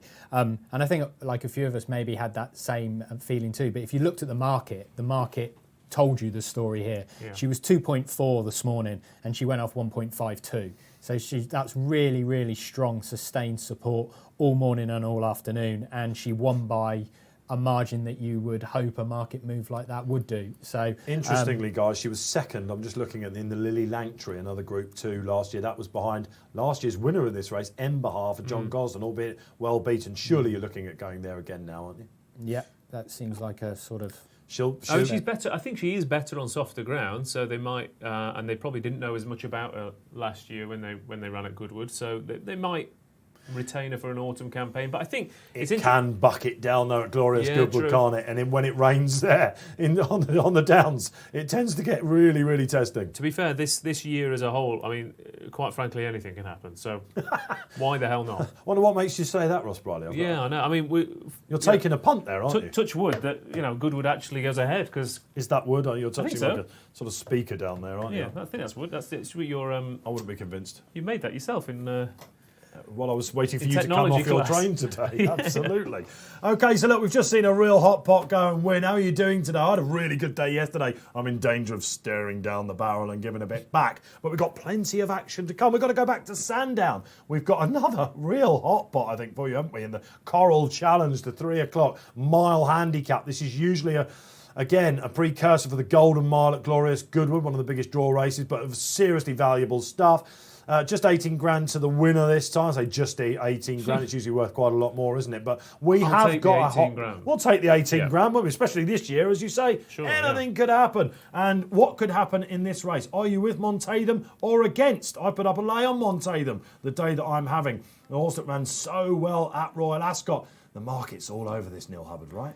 Yeah, the market is 2.48, 2.5, so he's around 6 to 4, which on the face of it is plenty short enough in a handicap of this nature, but he does look progressive And I think you can upgrade his run in the Hunt Cup last time when he was strong Hunt Cup. Yeah, when he was beaten by Dark Vision, but he was drawn in single figures that day, if I remember, and he made his challenge more down the centre of the track. You had to be high early on at Royal Ascot, didn't you? Yeah, You bucked the trend a little bit. And he gets a further £3 pull with Dark Vision off the back of that. So this is a really strong handicap, isn't it? Why is he so short? I mean, I'm trying to look at the 10-year trends of this race. I'm a Racing Interactive. Yes, Haggis won it last year with Mojito. That was a gamble on 4-1 favourite, but do you tell him at 6-4 in a race like this? I've got the whole field running for me against Montatham. That's the way I'm playing. Let's go to Neil Hubbard before we come to Ross Brieley. Where are you playing? Are you wading in? I'm wading in with a favourite.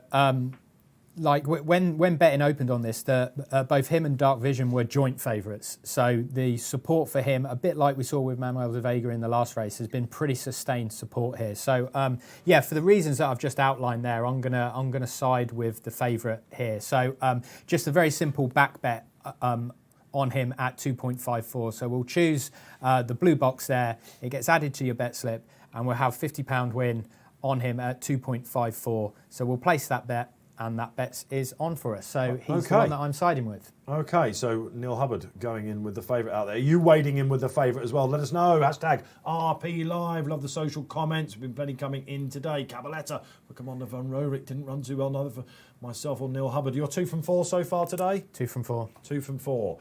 Neil, Ross Brieley. Hello. I nearly called you Neil Brieley. That's fine. Maybe you are. Maybe you might be related down the line. Who knows?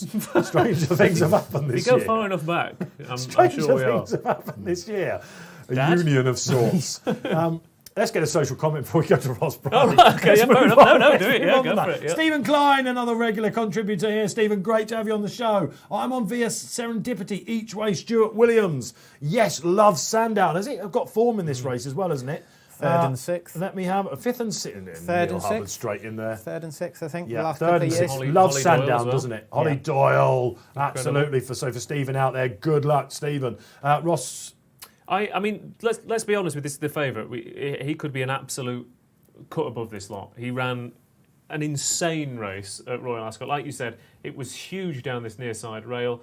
He was drawn low. He latched onto the bigger pack down this side, but he still A, had to come across to get that position. Yeah. B, he challenged all the way down on his own down the centre, and C, he made the challenge. He kicked on, looked like he was going to win, and then got run down by Dark Vision. Yeah, Dark Vision was held on to a little bit later, wasn't he? So And that were you was going for him or Well, I thought this was a 2-horse. I thought this could be a Mac 2-1-2. 2-horse race? Yeah, I genuinely thought this was a 2-horse race. Because you like the variant horse that Mutasami, right? I thought he was also wildly impressive. He might run on into 3rd or 4th and find his feet a little bit later on in the season. And there's a potential that he's also a little bit better on the all-weather. So why do you? So the handicap has ranked him up, but you just thought he was visually that impressive. This is a target that he should go for. Mutasami? Mutasami. Yeah. The figure was really good. The performance was fantastic. He's got a cracking cruising speed, so a big field kind of heritage kind of handicap as this is should suit him down to the ground. Like I said, he's up against horses who've got slightly proven form at a higher level, so you do have to take that into account. He could run a career best here and finish 3rd or 4th and then improve next time out as well. But I was impressed with him, yeah. You're thinking a Hamdan forecast, are you? Hamdan Almac 2. He's by a sprinter, but he is out of an Oaks winner, so he could even be better. So he should be a miler. Yeah, exactly. Yeah, so this is the ideal trip for him. Yeah. No stone left unturned here on Racing Post Live. Neil Hubbard doing his breeding homework, and quite right too. There's a 3-year-old in there. It's really interesting, isn't there? Acquitted for Hugo Palmer, who on the first show back after lockdown, myself and Bruce Millington, we went up to Newcastle while we were doing the Guineas, and this chap got beaten by off a horse rated 98, Palace Pier. And we had Ben Curtis on a feature show that we did here on the Racing Post in this studio, and he said, I went a bit too soon that day, but he broke my heart. I can't believe it. Palace Pier, we all know, went on to probably one of the performances of the entire year so far in the St James's Palace Stakes between Pinatubo and Wichita, the Guineas horses. Now, this chap, if he bounces back from what was just too bad to be true at Royal Ascot, he's got the one draw, Jason Watson on, inside draw. This has got to be a player, and he has been backed, Neil Hubbard. Yeah, he has been backed. He's really solid. 3rd favourite in here at 9.2. Yeah, you can totally ignore his run at Ascot last time. Was it the ground, or was there an issue? It's interesting that the handicapper has also ignored it, because he hasn't been dropped by the handicapper off of that, so they're just too bad to be true, wasn't it? You know, if you're running on 7 and 8th, you're like, that wasn't so great. But Hugo's looking at this race, obviously, great trying to get his horses to bounce back. Well, there was a lot of reasons why he could have run badly. I mean, the ground, but also the trip. I mean, he won on heavy ground as a 2-year-old, so I think myself and Paul Keeley were really keen for him in that.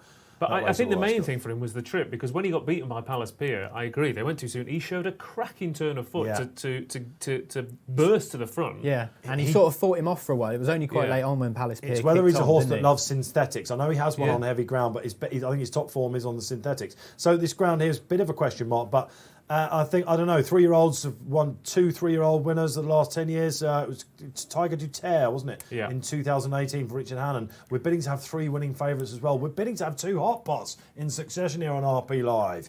Ooh, did you lay Emanuela de Vega? Are you laying Montali like I am? Is it Montatham, isn't it? Montali's and Andrew Balding. These Hamdan names, I'll tell you what, this is going to be my trickiest commentary, I think, of the day. The interesting thing about Montatham, dueling it out. If you see more than one Hamdan horse in a race as a commentator, I feel your pain. You're kind of like, we're going to have to get these right. So excuse me on that front, but I'll try and get the fab for you in running from the start. The only other thing in sort of Montatham's favour of the favourite, I wasn't totally convinced that this would be run at the pace that you might suspect for a decent field handicap ran Sandown. And whereas Dark Vision is normally held up and comes from off the pace, there's the chance that Montatham, who as a rule will sit a bit more handy or a bit more midfield compared to Dark Vision, that he might just be slightly better positioned here. Actually, I'm just what is the pace angle? Yeah, I think I had Via Serendipity as the only one, and so it might not set up perfectly for Mutasami got on with it. Has got on with it before. Quitted has sat up there. Gallipoli, I should say. That's another going to be another tricky one. The Battle of Gallipoli. That's going to be another tricky one, isn't it? Moronier. I mean, come on, give me a chance. Swayan. Personally, I'm hoping Montatham, Mutasami, and Moronier are. If they're fighting it out in the finish, this is going to get messy. I think we can say that. But listen, this is usually one of the most competitive handicaps certainly of what is Eclipse weekend that we are on. Eclipse, we are what? We're around about 40 minutes away from the Eclipse. We haven't had many selections in for the Eclipse yet. Why not? Let us know where you're going. Are you with the Queen Enabler? Would Ghaiyyath break her heart? That headwind, is it going to get to him? Let us know what you think. We'll answer as many questions as we possibly can. Don't forget to like the streams out there, Facebook and YouTube, wherever you're watching. Tell us what you think about us on Twitter. No doubt the content marketing team is sending out some clips for you to get you snagged there as well. So listen, we know you're out there. We love the fact you're watching us. We're having a bit of fun here. We're trying to punt away as well. Remind us, can we get the market back up on the screen? Oh, there it is. I'm going to be told it's on the bottom there. Mutasami. That's a bigger price than I was expecting, 9.5. Yeah, again, I think because the market's just so top heavy about the other Maktoum horse. So, and there is, like I said, he does have to step up here. He is up against the likes of your Dark Visions, Acquitted, and the favourite who's running in Ascot handicap. So he does have to step up a little bit. So maybe that's why people are being a bit. One of the cliff horses, Dark Vision, of the current century so far, isn't he? I think people have, when he won the Vintage Stakes of Mark Johnson, when he was owned by the Syndicate, then sold him to Godolphin, he looked like an absolute world beater. Do you remember Sylvester Sousa rode him that day? He did everything wrong and was deeply, deeply impressive. It took him, something like 19 starts where he finally came good. I mean, the Newcastle return where he was nutted. People like Paul Keeley, our top tipster, just went, that's it, I'm off. And of course, the Sod's Law, one of the biggest things in following horses. As soon as you abandon them. Is Sod's Law. I was told that right at the start, and it has been borne out. As soon as you abandon them, you'll look. I mean, there was a horse yesterday. That Newcastle run was such a good run, because Sabuska came and won the Silver Hunt Cup as well. And was it 5th position was behind him as well? He went on to win at Doncaster as well. My line about him was going to be, is this a horse that now he's got his head back in front, that he's going to go 1. There's a potential. How many times do we see a 2-year-old do one incredible performance, come back as a 3-year-old, and then get lost? Yeah, because they're handicap marks. They don't know whether to run them. They're not quite top class.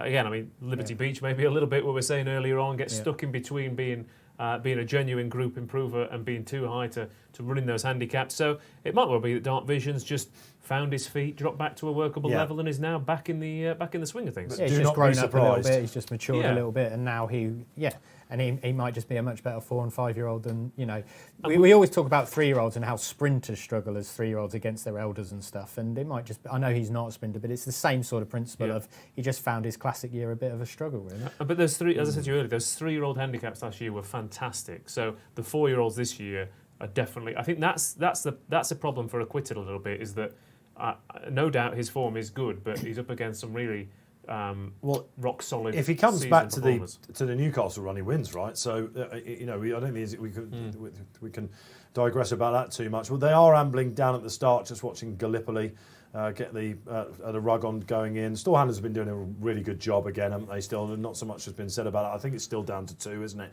per horse because of social distancing. We're adhering to strict guidelines with coronavirus still, even though the world seems like it's getting back to some sort of normality. But they have done a really, really good job, haven't they? We haven't seen too many Horlicks of, even with the 2-year-olds, which are the trickiest, obviously. Well, the worry is, and it's a worry in general, is in this current climate, as we have to scale back, as things start to. Well, actually, maybe we don't need to employ as many people as we did before. Well, suddenly you start looking at your contract. And you're thinking, my chips are up. But of course, they travel around, of course. We had a flip start at Leicester in the week, didn't we? With Leicester, of course, being locked down. Yeah. But that's because they couldn't travel up from Newmarket, basically. But listen. But that was a farce, so. But as a punter, you need these horses to be getting in orderly fashion, don't you? It's something absolutely. It's something that when you start to see something playing up in the gates, you see these spikes on Betfair, and it has to put you off, doesn't it? And if you can get a race off on time at Sandown, you deserve a bonus, don't you? Quite frankly, because they're just never off. It's usually 5 minutes late, so we're not too far away from a start here, which is incredible. I'm just getting some news in my ear. We do have the French Oaks, the Prix de Diane. But because I'm saying D's, we have Donica O'Brien has taken it out. Well, it's got to be like his 15th runner, isn't it? Fancy Blue has taken the Prix de Diane. You're looking to the heavens. That's because I backed her anti-post for the Oaks and forgot to back her today. When we were on for Royal Ascot, and we had on the Saturday, and we did a bit about anti-post favourites, anti-post selections for the Oaks, and mine was Fancy Blue. Fancy Blue. Did you back her today? I did not back her. You didn't back today. Mishriff, or you did? Oh my goodness! So we said both. So we'd have had the double up today. I hope we're paying you well, Neil Hubbard, because you'd have been making. Well, if you'd have asked you? yesterday when you asked if we weren't in the studio, what would we be doing? And I said I'd be sat at home punting. If I'd sat at home, I'd have had that French classic double. You'd have had a 300 each way double. Yeah, exactly. Okay, so listen, congratulations, Donica O'Brien. Fantastic stuff. We're going to be mixing up these O'Briens left, right, and centre. Not just Joseph that can do it. Funny that, isn't it? Rather talented family. Okay, so a couple more going in then. In fact, there's quite a few behind the boxes. You've got probably around about 2 or 3 minutes to get your selections. Let's remind of our selections. I'm taking on the hot pot here. I actually said to one of the guys in the studio, I think it was Rob in the gallery, I said, I don't put up many lays, do I? I must come put up some more lays. And I thought, that looks a bit skinny. Absolutely smashing the life out of it at the moment. So I'm fearing the worst slightly, but I've got another 9 rivals against me and some really solid handicappers as well. But the thing is, again, we are talking about Betfair. I think your mindset, you're either a layer or you're not.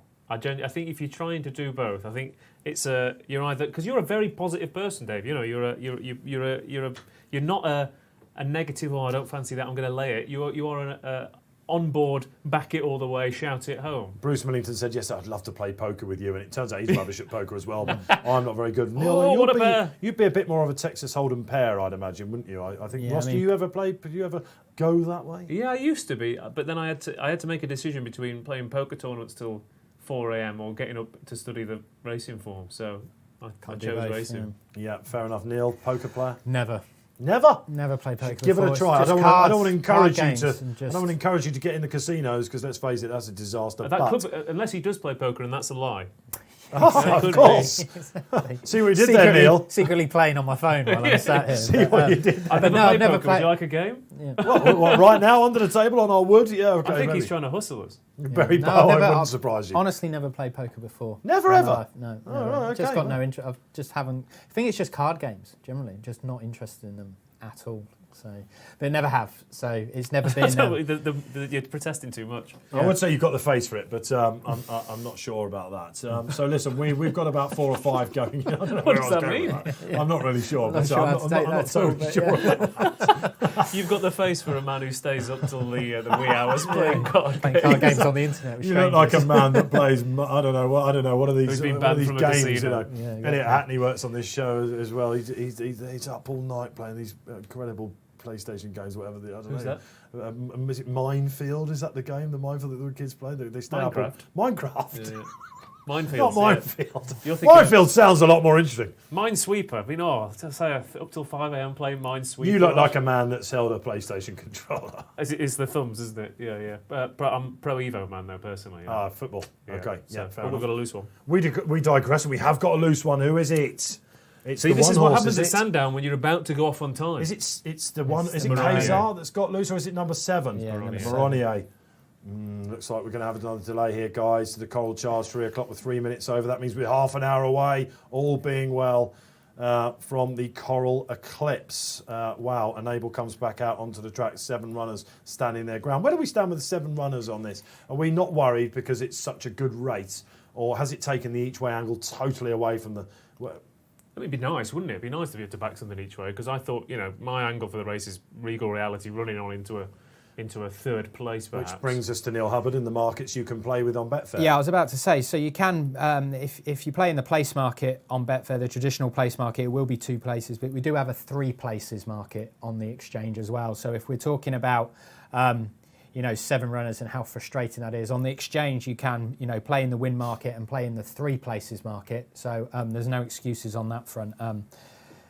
So yeah, plenty of ways to bet and to get with your selection on the exchange. And just a quick one while we go there. Your Regal Reality, aren't you? 3 places, and I believe Ross's as well. Yeah. Wow. Absolute maggots, the 2 of us. A double. Absolutely. Explain the term maggot while we've got time at Sandown. I don't know where it came from. But Maggoted, isn't it? Is that? Yeah. I mean, it's ridiculous. it's just I assume it could, because you're eating up the value. You're eating the little bits that nobody else wants to take. Again, I'm not really convinced by this. Aardvark would have been better, I think. It's not so easy to say, is it? Aardvark. I'm aardvarky, anteating.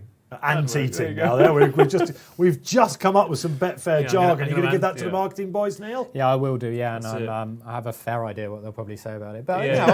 I'll present it anyway and see. What Neil's happens. thinking, delete. I'll say, Yeah, Neil, fair is this enough. another? This is another stupid idea, isn't it? Are you into your Betfair jargon out there? Do you like Ross and you get the catbird seats and the gubbings and the maggotings out there, or do you just bet before the race? Do you bet in running? How are you going today? Let us know here on RP Live. Is the hashtag. Get your social comments in. We've got around about half an hour. It's going to be delayed slightly, I think isn't it's it? been withdrawn now. Has it? That runner. Moronier has gone. Stuart Williams had 2 in the race via Serendipity as well. Course winner Moronier got loose beforehand, no more, but the Stalllanders look like they're on top of the situation. Other horses we haven't mentioned, Gallipoli's a little bit interesting, given that he had no right to really win at Redcar last time out off a modest gallop. He hasn't had many starts over this trip, and he might be a late improver. We saw Chief of Chiefs go the other way, for example, at Ascot, where Charlie Fellows came out and said, I'm an idiot, I've been running him over the wrong trip for 2-3 years. Yeah, remarkable win. So understandable that, you might... Silver Wokingham. Yeah, and he burst clear. They must have been wondering, if we'd been doing that a year ago, where he would be now. Yeah. And a quick word for the one who's probably the craziest in the race for sure, I think, is Kazar. Why do you say that? Well, he's just a very quirky type. He's run at Newmarket behind Blown by a Wind, but he missed the kick by about 20 lengths. Flew Home, got beaten on the line, and the handicapper said, I'm putting you up £2 just to rub salt in the wound. Well, yeah, but and that was Pogo that was just ahead of him. Did you see Pogo at Windsor a couple of weeks ago? good. Wow, was it That's last another one last from week? the Hunt Cup. It was. I was on all over Pogo at 33s. Okay, we're off and running. That caught me by the hop. We're off and running in the 3 o'clock, the Coral Charge. We're 6 minutes late. And typically split screen for me to have a little look at. It's going to make it even harder. What was a typical tough call. It looks to me, though, guys, like Montatham, the hot favourite, Neil Hubbard, is taking a rather keen pull just off Via Serendipity and Gallipoli. Kazar tucking in there in third. Is he too keen? Is the market pushing him out? No, the market is the same price, and it sort of goes back to what we were saying beforehand. He's in probably an ideal position if you look where Dark Vision is. I think that's Dark Vision right at the back there. Just an even pace, I think, at the moment. And Dark Vision once again being ridden cold by Will Buick, the Hunt Cup winner. Let's have a look. Where's Mutasami, Ross Brieley? Right out the back. Yeah, he's even keener, unfortunately. At least he's not going to get stuck down the rail, which is a bonus, but they're not going much of a clip. Not. Like I said, we couldn't find an obvious front runner. But, again, if they're not going a great clip, but the favourite is perfectly positioned. And He's even money. Yeah, went okay, through we're Ghaiyyath, turning in, so- guys. Odds on the favourite. Gallipoli goes in. The market has reacted to Montatham. Wow, 6-4 looked skinny before, and he's now odds on in the run. Kazar might just box him in. He looks like he's got to run perfectly. This is his to lose. Quitted just coming under pressure in midfield. Looking for Two's on, Mutasami. 2 He's to 1 on. absolutely going for it, Mutasami. He's winging, but has he left it too late? A front runner's track. Now the favourite comes under pressure. Neil Hubbard, what has he gone 2 furlongs out? Yeah, he's back to what he was at the start. So He's going to get beaten here, guys. Look at Dark Vision. His conqueror. He's going to eat up this. The cliff horse of you all out there. You jumped it. Have you stayed with him? He's eating it. Montatham's not done with it. Swayan's in here as well. Kazan's there. This is an absolute cracking finish. Gallipoli coming back for more. The favourite's finding a bit more. The weight swing. Dark Vision and Montatham. Oh my goodness, it's going to be close. Yahoo! I think he just held it, did I think he? Montatham just got out on the wire. What a brave run that was. Dark Vision, the first 2 from the Hunt Cup. They fought it out. The swing in the weights, Ross Brieley, enough to swing the verdict. Well, the swing in the weights and also the swing in position. I mean, bearing in mind how their runs unfolded at Ascot, they said they weren't going to mad gallop. Dark Vision, in contrast, and Ascot got the perfect timed ride. In contrast here, he had 2 or 3 lengths to make up on the favourite off a fairly modest gallop. I mean, the third, Gallipoli, as I said, has run a cracker off the front. Yeah. But the amount of gears Dark Vision's had to go through to get onto the heels of the leader, who looked beat at one point, but he probably just wasn't used to quickening up off that modest gallop. And once he's gone into top stride, he's pulled out plenty in a finish. So the form's absolutely bomb-proof, but it is all about track position in these races, and that's the second winner on the bounce at Sandown, who we've seen sit in that perfect pocket behind the front runners and last home. And who's going to get that in the Eclipse, I wonder? Frankie Dettori, step up, my man, and enable. Oh, that's the next race. If that hasn't whetted your appetite for the Coral Eclipse, what will? This was a fantastic race. We're just watching it in the corner of my eye there. Another lathe goes in for me, I'm afraid. That's 2 in a row at Sandown. I honestly thought I had this lathe absolutely locked down. I thought that Kazar was going to come back. Zwayan's run a huge race for Andrew Balding. Sylvester de Souza back after 296 days off. He's a horse to 7-year-old this year. Looked like he was a little bit held by the handicapper, but there's going to be a race for him. Dark Vision's just lugged in a little bit. I don't know whether that's really made a difference or not, but he's lost maybe half a length there, hasn't he? But I think he's lugged in because he's burst himself using all. He's running on energy. empty. Yeah, I think so. He's it must be it was a huge move to get onto the heels. Isn't of it the great favourite. to see this form, Neil Hubbard, working out now? That we've been guessing a little bit at Royal Ascot. We all said that because we've not had March, April, and May to go on. There's your result for you on the screen. Gallipoli runs a stormer from the front, probably didn't go quite fast enough. In third, Richard Fahey will be licking his lips about future targets. Dark Vision, the Hunt Cup winner, cannot gain that confirmation of form. Montatham, one of the plunges of the whole weekend, Neil Hubbard, I think. Yeah, it was really interesting the way the race sort of, well, at the end of it, it's worked out perfectly, but it did, when we sort of highlighted the lack of pace that's going to be in the race and how Montatham might be in just a generally better position than Dark Vision, that is exactly how it's played out. But Montatham's run an extraordinary race, really, because he was in the perfect position. He was on the bridle. So it's just a case of, like, how far at one point. They just need to let him go. Well, hats off if you got him. Yeah, and, like, let him go, and he just didn't pick up or nothing happened. And it looked like he'd just get swamped. And then he went again. So he was matched at, like, 2.6 once everyone came for him, and then he would, He must have gone out to, what price did he go out to? Well, he went out to only about that price, because he hit about 5s, but I think that was pre-play. And then when everyone came to swamp him, he hit about 2.6, but then came back in again.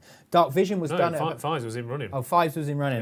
Yeah. So he hit 5s in running. Dark Vision he done looked 3 or 4 of them down the middle, didn't it? Yeah. So Dark Vision done at 1.4. I thought they were going to swallow him, I have to say. Look, we've been swallowed up time-wise. There was a 6-minute delay for that. What a race the Coral Challenge was. Well done if you got Montatham. He's a horse going places. You'll see them renew it, ding-ding, round 3, surely in the Golden Mile at Glorious Goodwood at the end of the month. We've got to go back up to Haydock, guys, to 3:15. One of the greatest betting handicaps on the flat of the entire season. It's the Mile 4 Old Newton Cup, and well named, because this has been around for donkey's years, hasn't it? And it's some market, Neil Hubbard.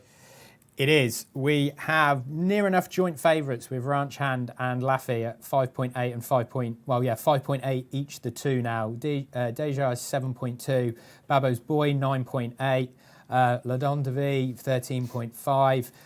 Really tight market, really competitive market. My selection in here is going to be Babo's Boy.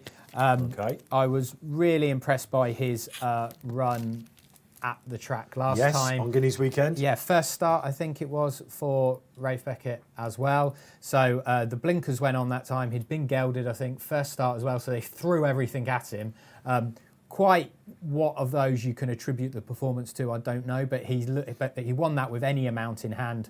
And I think he's worth siding with again here in what is admittedly, I don't know, you could probably back half a dozen in here. King Rafe going for a quick double. Yeah, exactly. So we'll do a win and place bet here again. So he's 10.0 in the win market. So what we're going to do is we're going to again weight it so it's more in favour of the place part of the bet. So we're going to have £20 on the win at 9-1. So that bet's there. And then we're going to go across to the place market, which is 4 places. And we're going to have the £30 in the place market here at 2.86. So again, an each way bet, but instead of splitting your stake evenly, we've just split it more in favour of the place part. Okay, thank you very much, Neil Hubbard. You've got time to react to what Neil's done out there. He's having a pretty good day. Let's hope you are as well here on Racing Post Live. Watching, we're having loads of fun. Myself, Dave Orton.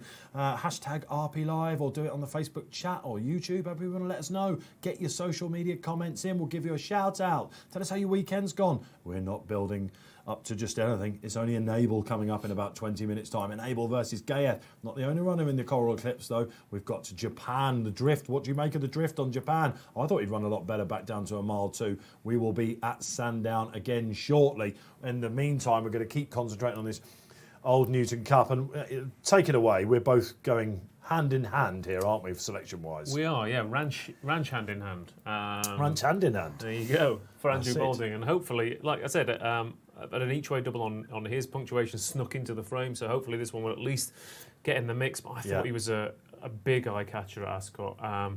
We've said that Royal Ascot handicap form is working out left, right, and centre, regardless of the distance, and he just didn't quite unfold for him.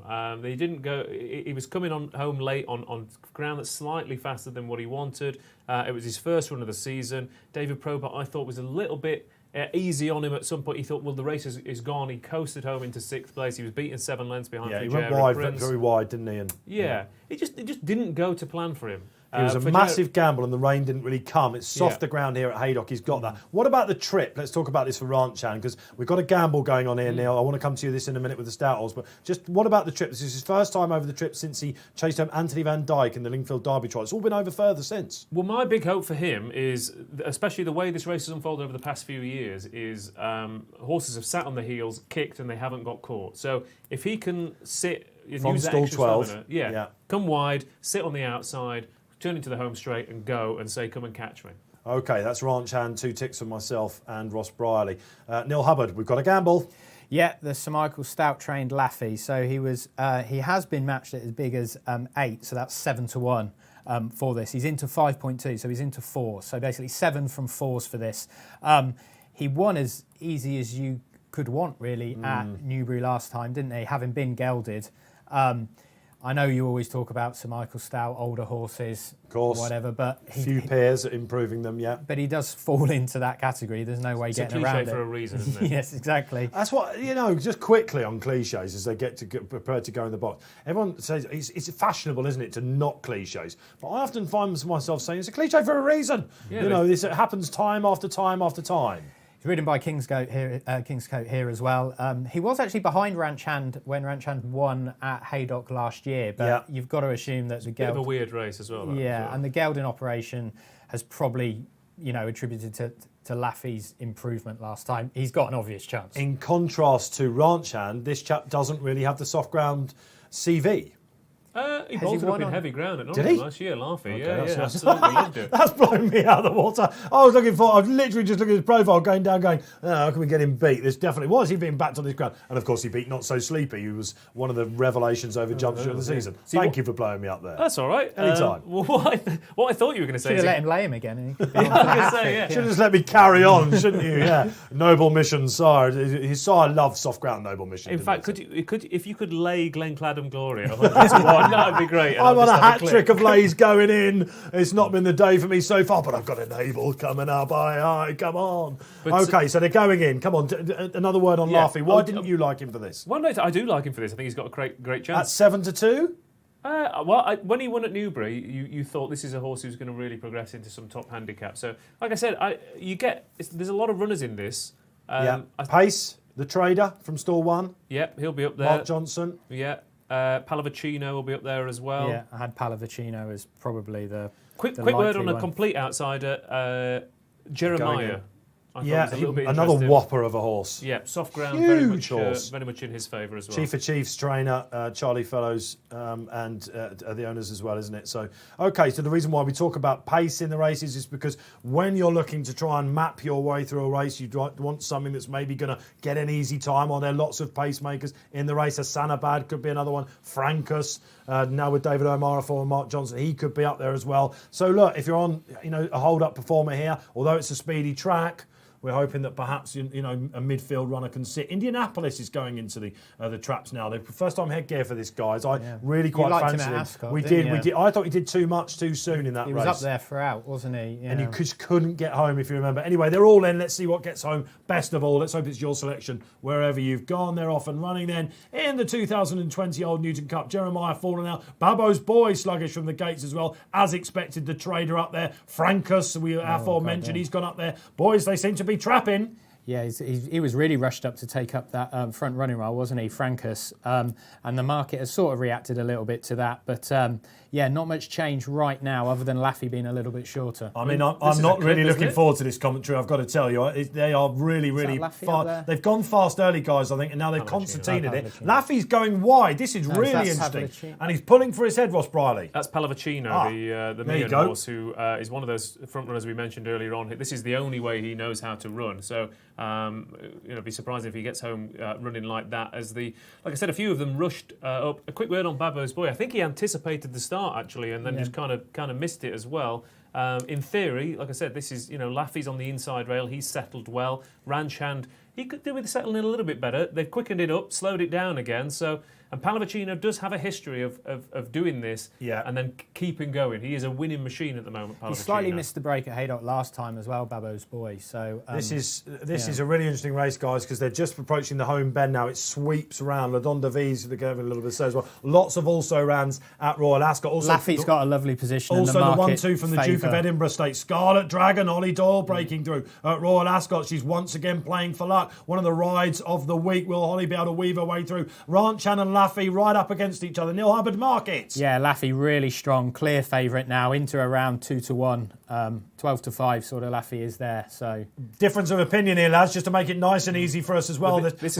We have seen this, Ross Brieley, haven't we, at Haydock? They come down the centre. This is exactly what happened when Ranchan beat Laffy last year. There was 3 groups and Ranchan came out on top. Yeah, so Laffy's travelling like an absolute dream here. Yes, he is. So what will he find in second-time headgear? Here comes Ranchan, outpaced, but we know he'll stay. The trader, though, on the far rail, Neil Hubbard. What's going on with the market? 2 finals out. Well, yeah, even money, Laffy. Even money, Laffy. I don't know. The trader will keep going here, I think. Will he want it? Let's find out. Laffy's coming then. Well. Holly Doyle steaming through on Scarlet Dragon. Here we go. Could this be a repeat? Deja Vu, because Deja's coming. The 1-2 for the Duke of Edinburgh. Two's on, Deja. Horse absolutely going for it. Laffy finding nothing. The trader digging deep, it's getting tight, but it looks like it's going to be finally Deja. Harry Bentley having his day in the sun. They keep backing this horse. Go collect if you're one of his followers. He's seen off the favourite. Oh, what a finish that was, but Deja readily, far too good. Dream run down the outside. Laffy second. Ranchan, I saw him running on late. Back up in trip for him, surely. Neil Hubbard, story of the race. Wow, you're going to have to give me a minute, Dave. I'm not quite that quick. But,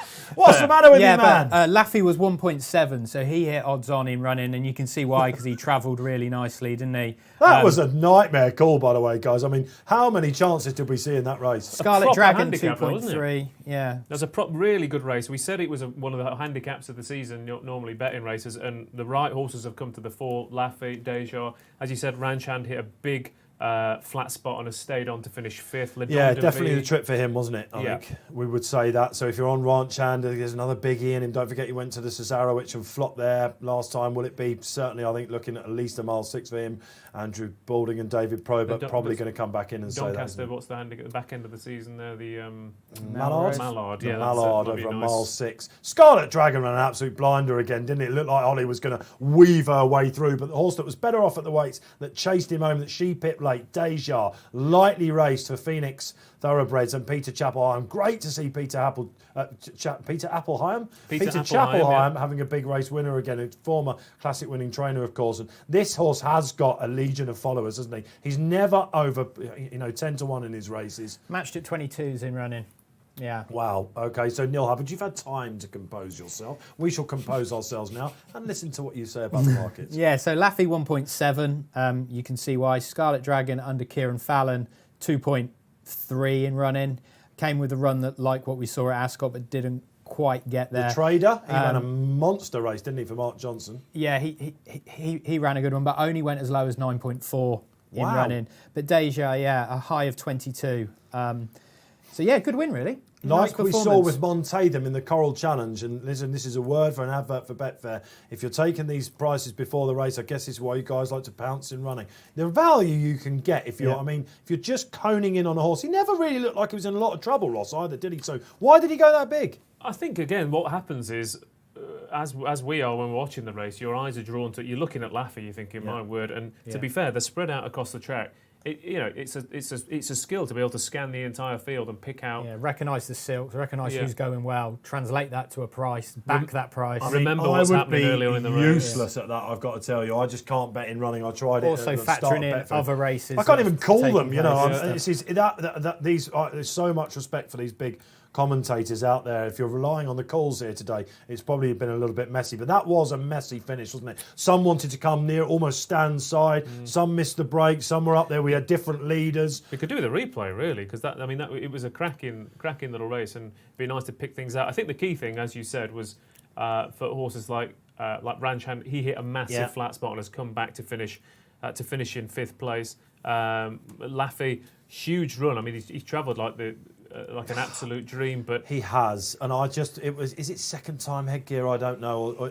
He just looked like I just thought the one horse that he didn't want to be aiming at probably was the Trader. Mark Johnson horse is going to be tough, and he's going to get you off the bridle, isn't he? there's also a potential that, again, I'd have to watch a replay, but he's travelling that well. Did he go too soon as well? And then Deja came through late on. So Great ride, Harry Bentley, wasn't it? Who did come down the middle. Again, the aforementioned Scarlet Dragon didn't quite see it out, but the 7-year-olds ran an absolute blinder again. Le Don de Vie for Hughie Morrison, Tom Marquand, second in the Derby yesterday, Tom, on the second string of Andrew Balding's Khalifa Sat. Tom's just continues to have a marvellous year, doesn't he?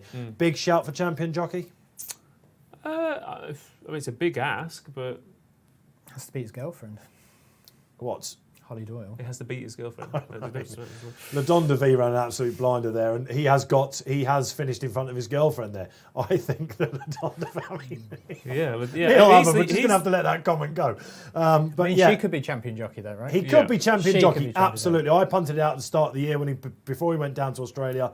Oshie Murphy, we know, is going to take a lot of catching. Ben Curtis, great friend of us here at the Racing Post, he's had a wonderful time of it so far since racing his resumption. confidence is. But Tom Marquand, sky if high. not this year, surely, he's a young lad. Yeah. He holds himself brilliantly. He's one of the new wave that He's know not- how to carry themselves, know He's how not to promote phased, is he? themselves. He's not phased by anything. Wonderful. That's He's the got a main thing. lot of strength in the saddle for a young man as well. Honed himself with Richard Annan. He's going to get the rides. I think he'll chase it down. It's going to be a fascinating run for the jockey title, I think. And Tom Marquand, for my money, he'll be there. Now, Le Don de Vie, the horse we were talking about there, came from stall 19. Usually in the Old Newton Cup, you want to be on the inside there because of this home bend. Yes, okay, they came down, but he ran well at Royal Ascot. He's run well here. Surely it's a matter of time. He ran well last year, placed behind Sir Ron Priestley at Glorious Goodwood. yeah. So you think all roads would lead back there to another handicap. All roads lead there for Le Don de Vie, a big handicap. All roads now lead here on Racing Post Live to the Group 1 of the day, the Coral Eclipse. On a Sunday, would you believe it? What an absolute pleasure. A real treat we're serving it up. The best horses in the world going head-to-head on turf. Who are you going to be with? Let's have a little look at a stat pack for you. Give you some help.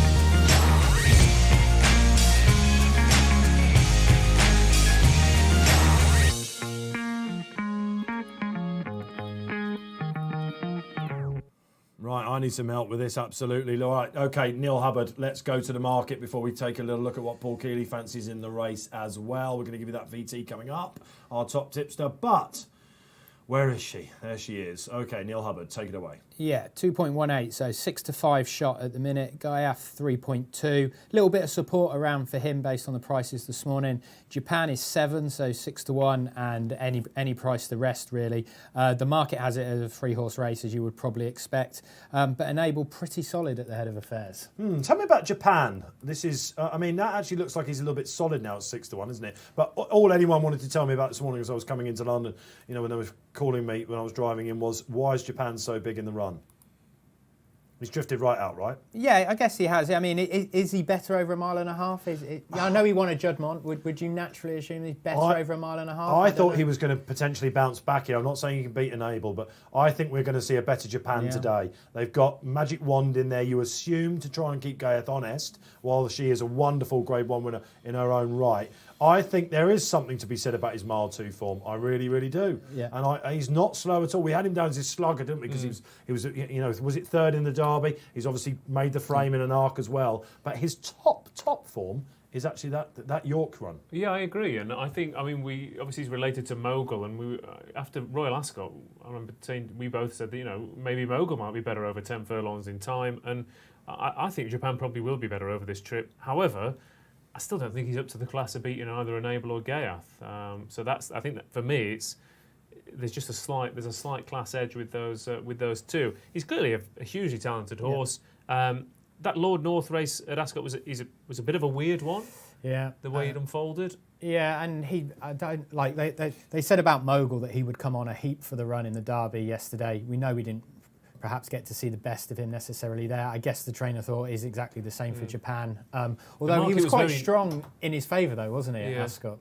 He's been beaten first time up in both his seasons that we've seen him so far. Now 3 times because it was Ascot as well. It was in the Dante last year as well. So listen, this is a horse that can take a big jump. It's not just about the top 3 in the market. We've got Deirdre as well. Marvellous Grade 1 horse, the Globe Trotter. We're getting so used to her now. She's been in Newmarket since all of lockdown as well. I believe we've got some comments on the screen that we can go to. Pick it up. Who's joining us?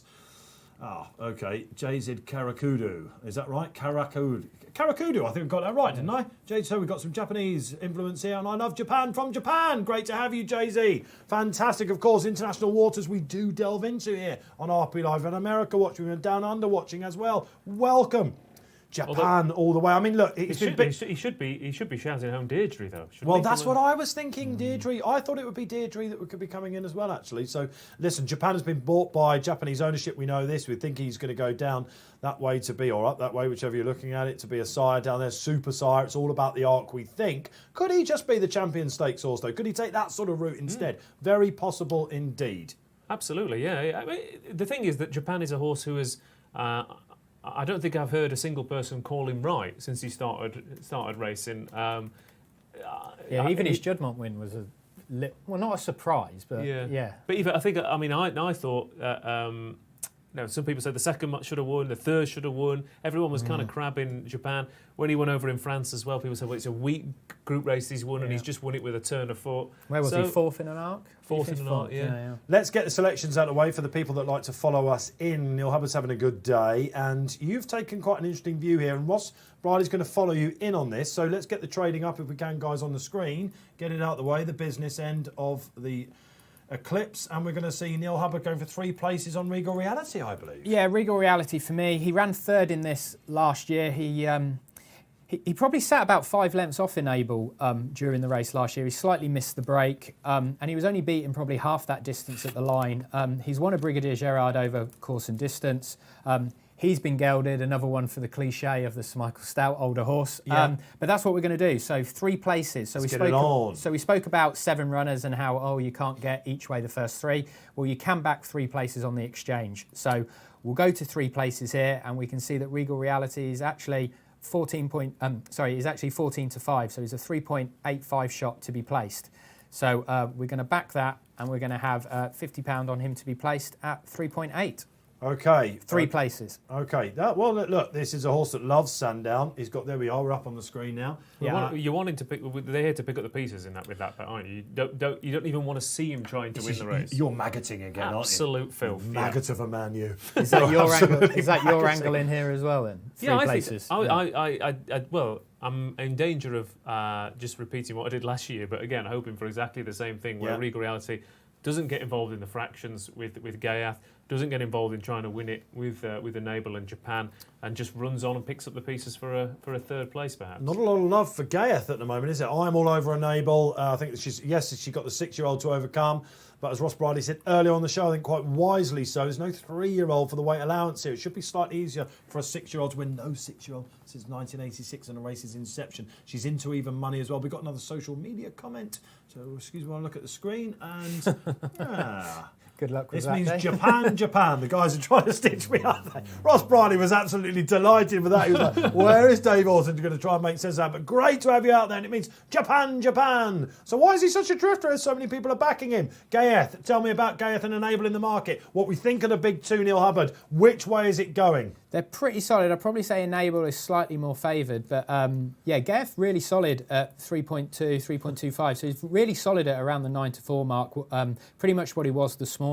I think he's a proper rival for Enable here. I reckon she's got her work cut out here with him. I think he comes in for a little of undue criticism, really. Ghaiyyath? Yeah, he doesn't run that much. He doesn't do this. Before we get into Ghaiyyath and talking about whether he's best fresh and what the tactics may be, let's see what Paul Keeley thinks will win the Eclipse. John Gosden says Enable needs to run in the Coral Eclipse, but he said that last year and she still won. She's the one to beat and she'd probably go off a shade of odds on. Ghaiyyath, the second favourite, doesn't tend to run so well when trying to back up a run quickly. And if you want to back an outsider, then take a chance on Deirdre. She was a Group 1 winner at Goodwood last season and may have gone very, very close in the Irish Champion Stakes if she'd got a clear run. It looks like they're going to go a solid gallop and she'll like coming off it. Yeah, Deirdre, Paul Keeley taking a punt. Again, 8 runners, you'd be happy to back her each way, wouldn't you? She's going to be ridden cold, isn't she? Right, let's hone in on Ghaiyyath and Enable as well. Ghaiyyath in particular, wearing a hood as we can see down to the start. They're getting down to the start. We know you're out there on RP Live. This is going to be a barnstormer. What decibels are we going to reach? But we're thinking Ghaiyyath will go. He's going to have to run a sensible 10 furlong pace, isn't he? Yeah. Is that going to happen? Will Deirdre pick up the pieces? Well, I mean, he's won several times over this trip. He has won over this trip without making the run-in as well. So he is not the one-trick pony, as Neil was saying. He gets a real bad rap. He's an incredibly strong galloper. The time at Newmarket was insane. I know the track was favouring horses. Well, smashed the course record, didn't it? Tailwind and fast ground, but smashed it. Of course, but it's all about those early fractions, but he's got the right man on board, and this horse, like I said, conditions should be spot on. Sandown is a track that you can get loose on the lead. Yes. I wonder whether something will try and spoil it. Well, Magic Wand and Bangkok, the 2 outsiders. The fact that Magic Wand is 33-1 double carpet in this race tells you exactly how classy a race this is. With Ghaiyyath as well is he's a 5-year-old. He's only raced 10 times. Yeah. I mean, is it strange to say he could be improved? Like there's still improvement to come. Charlie Appleby, if you've been reading in the members section of your papers today, he said this is a 5-year-old now. He's a completely different model. We're much more happy with him as they're down at the start. Is he best fresh? Well, we'll see how much that took out of him. Of course, he had Anthony Van Dyke that blew out at Royal Ascot in that race. It was second, but Stradivarius, we've seen exactly what he's done. Hosed up in the Gold Cup. So listen, this is a horse on his day.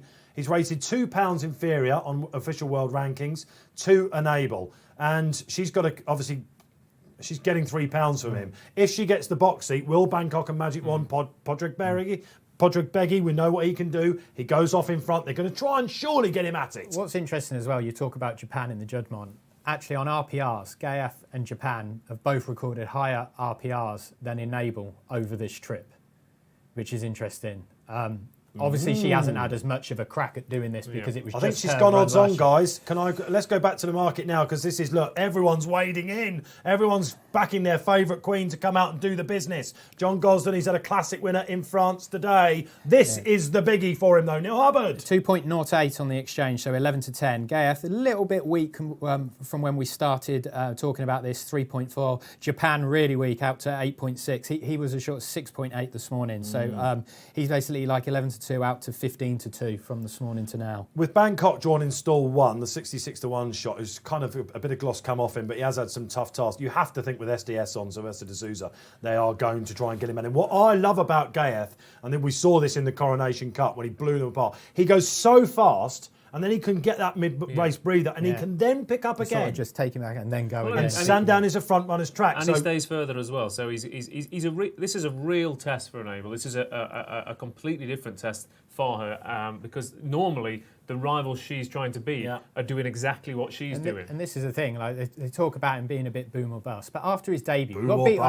got beat on his debut, and since then he's only been beaten twice, and one of them was the Arc. Okay, thank you, Neil Hubbard, giving us the market from Betfair. Ross Brieley giving us the alternative view. He's going to be punting and running. What will you be doing? Like and subscribe. Don't forget out there with the streams. You know you're watching. The numbers apparently going through the roof. Happy days. Dave Orton about to call home the 2020 Group 1 Eclipse. They're in the boxes. All the best wherever you're going. And they're off and running. Who's going to take it up? Ghaiyyath, not the best away, interestingly. Deirdre jumped out on the inside on Oisin Murphy. Oh, the pace is very interesting here. Here comes Ghaiyyath. He's now got his way out in the front. Bangkok, for some reason, anchored out the back. Not sure why they're doing that. Regal Reality. Magic Wand also out the back. Curveballs all the way. Neil Hubbard. Enable a little bit shorter, closer to even money now, but the rest of it is as you were. Ghaiyyath hasn't changed in price. So I guess the market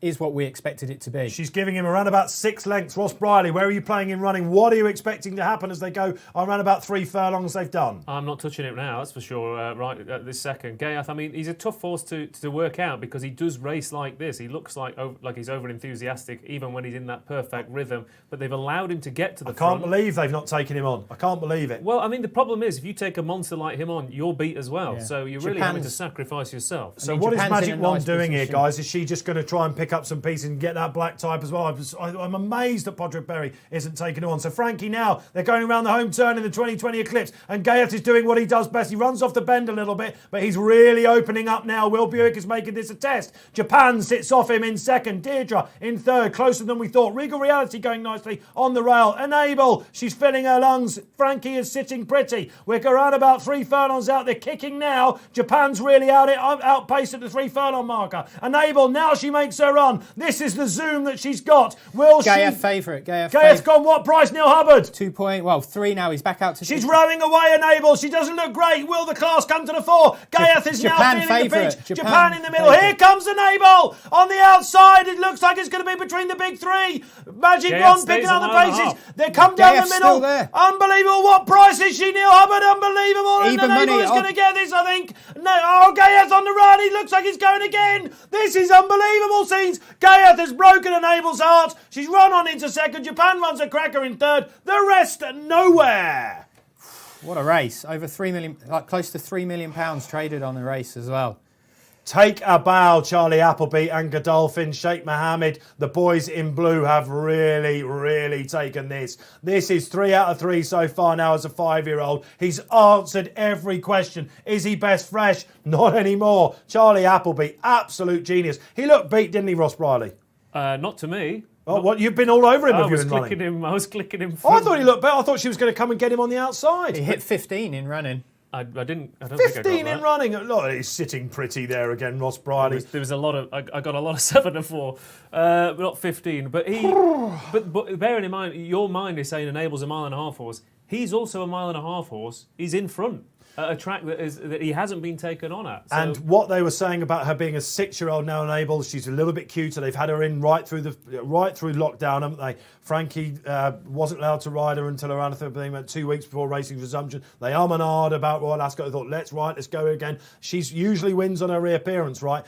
What do we now do? What do we now think? That's twice she's found one too good. Is the gloss coming off, or should we just keep the faith entirely? I think we keep the faith. I mean, we don't know how fit she... I mean, like, the number one objective for her this year is the Arc, right? So all roads lead there, and so they're working back from the Arc. And so, on the face of it, she's finished second in an Eclipse. There's nothing wrong with that. She's finished second to a monster. Yeah. I mean, he's Godzilla, this horse, isn't he? He's a beast. Absolutely. Japan, if you're on Japan, what a race he ran. Despite the pre-race spike on Betfair, they couldn't have him punters out there. But he ran an absolute monster race. We thought he might bounce back. Nothing else looked like getting into it. Deirdre looked like she might just need the run. Usually she comes off a fast pace, and Oisin Murphy was keen to keep tabs on Ghaiyyath. It broke her. But I think that's the thing. I mean, the fact that none of the others have got anywhere near it. This is a strong renewal of the Eclipse. The three best horses. Name a stronger renewal. Well, yeah, quite. Yeah, exactly. It's the right horses have finished. Yeah. In the right, I mean, you can quibble about the order of them if you want, but the three best horses have finished. He in had the the first fitness three. on his side, didn't he? This is probably a stiff mile 2 is probably his absolute optimum. At Sandown as well, a front runner's track.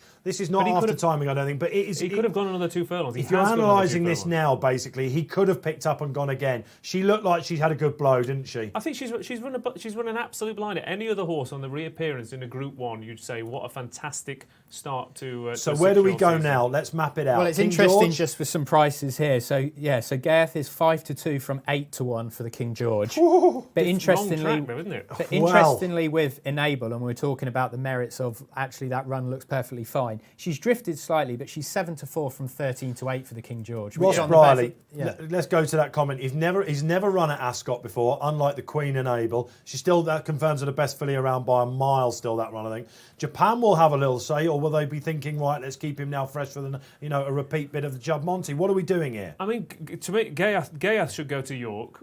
And Enable should go to Ascot, because I don't think Ascot will suit Ghaiyyath at all. I think a front runner like him, that you just don't get home the same way at Ascot. However, York, you could pummel them into the ground from the front. The surprise of the race for me as well, as you probably heard in my call, I'd have to see the start again, but he wasn't the best away, Ghaiyyath, was he? He had to be rushed up. Yeah. He hasn't made all, for example. He's made most. Yeah, so what was Bangkok doing? And what was Magic One doing? We thought they would be the pace spoilers, if you like. However, you just said 2 minutes ago that the horses who took Ghaiyyath, who were anywhere near Ghaiyyath in those early fractions, have finished exhausted. If you get anywhere near him, it's really hard when you've got a front runner like him. But why not try and get him at it and see what he's made of rather than finishing last?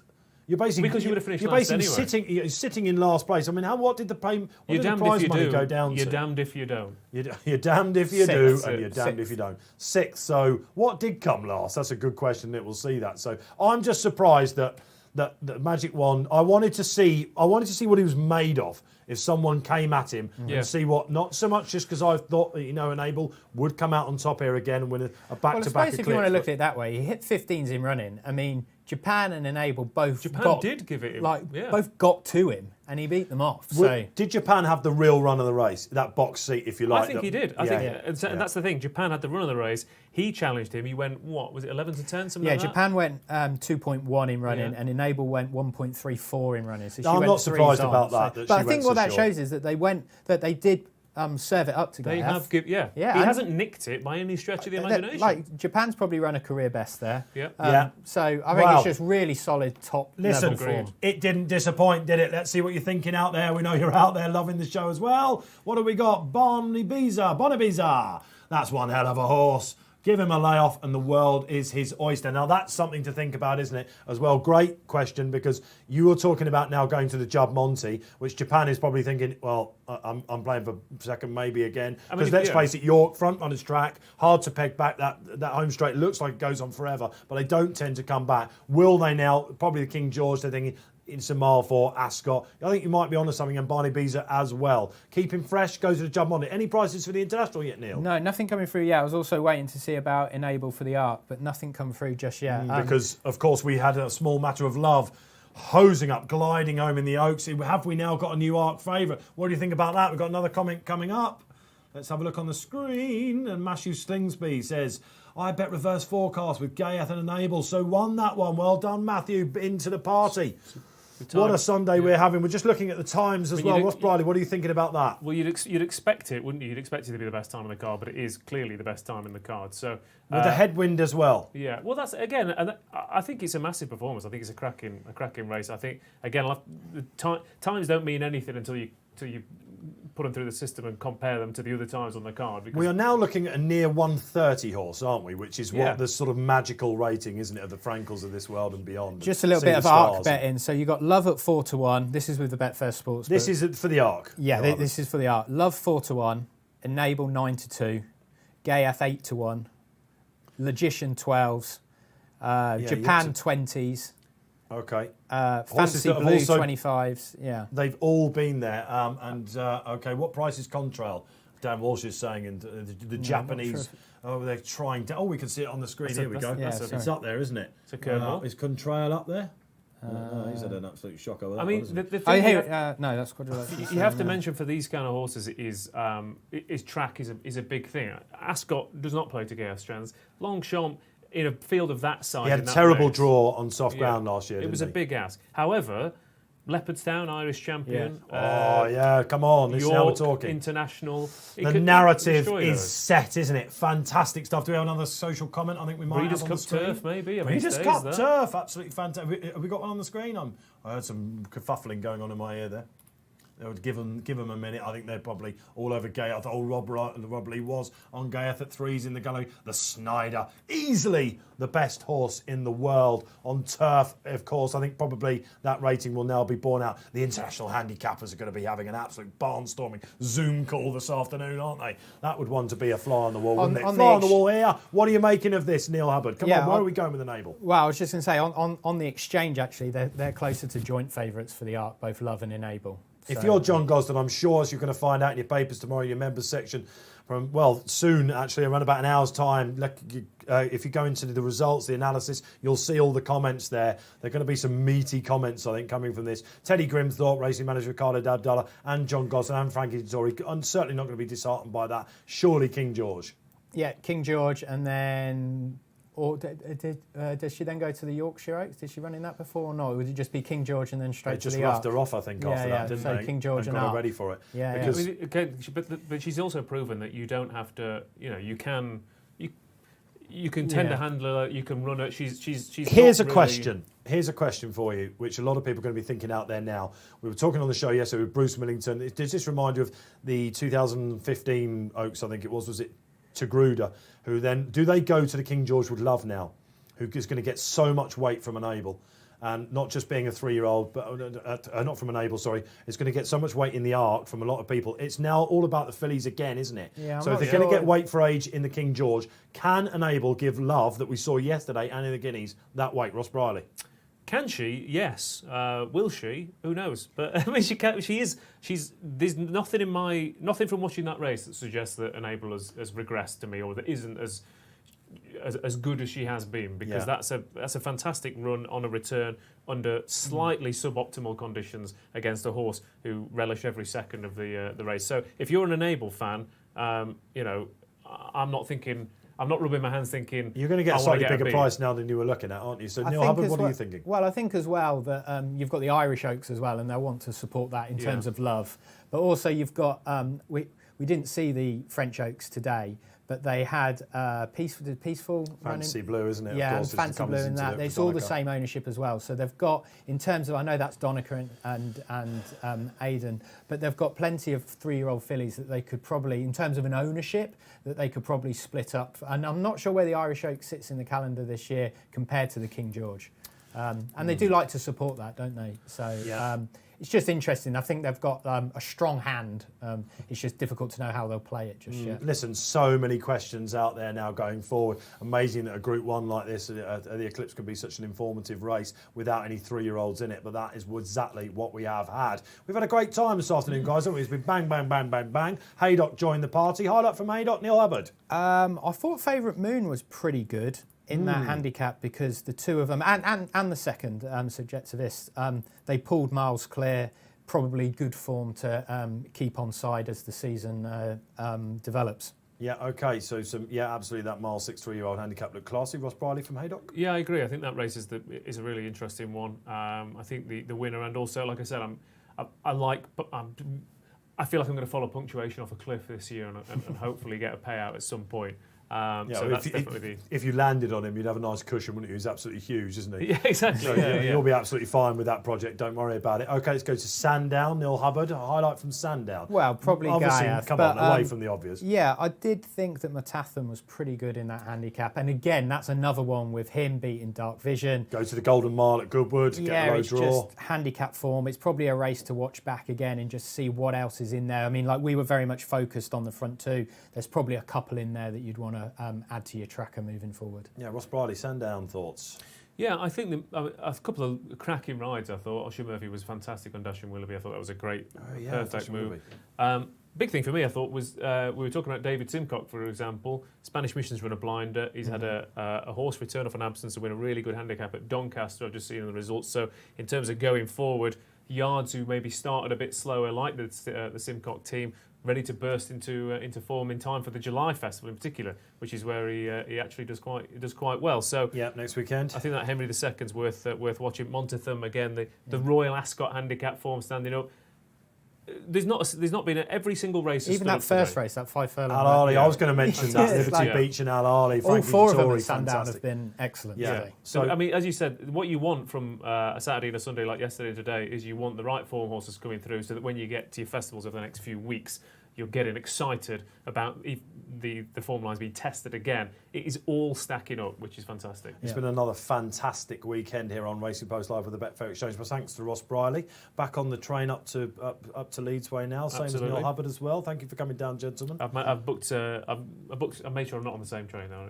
It's just taking social distancing. You've got a train to yourself. Who's going first? Neil, you've half hour been here longer. I'm going to go and sink 6 pints in the pub. Make the most of an opening. I'm absolutely not doing that.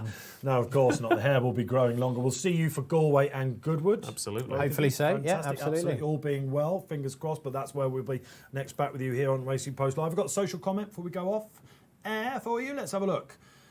In Opva. Well, again, these names. That was super coverage. Wish this was weekly or daily. Thanks. That's superb. Absolutely brilliant. Lovely to hear that. We'll keep coming back as long as you want us. That's for sure. Jack Gallagher, good to have you. Enjoy watching these. When will the next one be? Goodwood at the end of the month. Glorious we will be, and we're going to be doing double days for you with Galway Festival as well. Are you presenting 5 days of double of Goodwood and Galway? It has been mooted. Watch this space on that front, I think. As long as I'm not commentating say like 5 that. days, Ross, but Galway is Monday to Sunday. Oh, man alive. But we are covering I hope it you've all. got life insurance. It's going to be a long week Listen, for you. I've got a nice time to go into hibernation. I'll get myself ready for that. Thank you for joining us this weekend here on Racing Post Live. Myself, Dave Orton, signing off. Spectacular Sunday. Don't forget to like the streams, Facebook and YouTube. On Twitter, you can see all the highlights as well. Thanks to Rob Lee and Dan Walsh in the studio. The gallery, a sterling job they have done. Thank you to you. Spectacular Sunday. It didn't disappoint.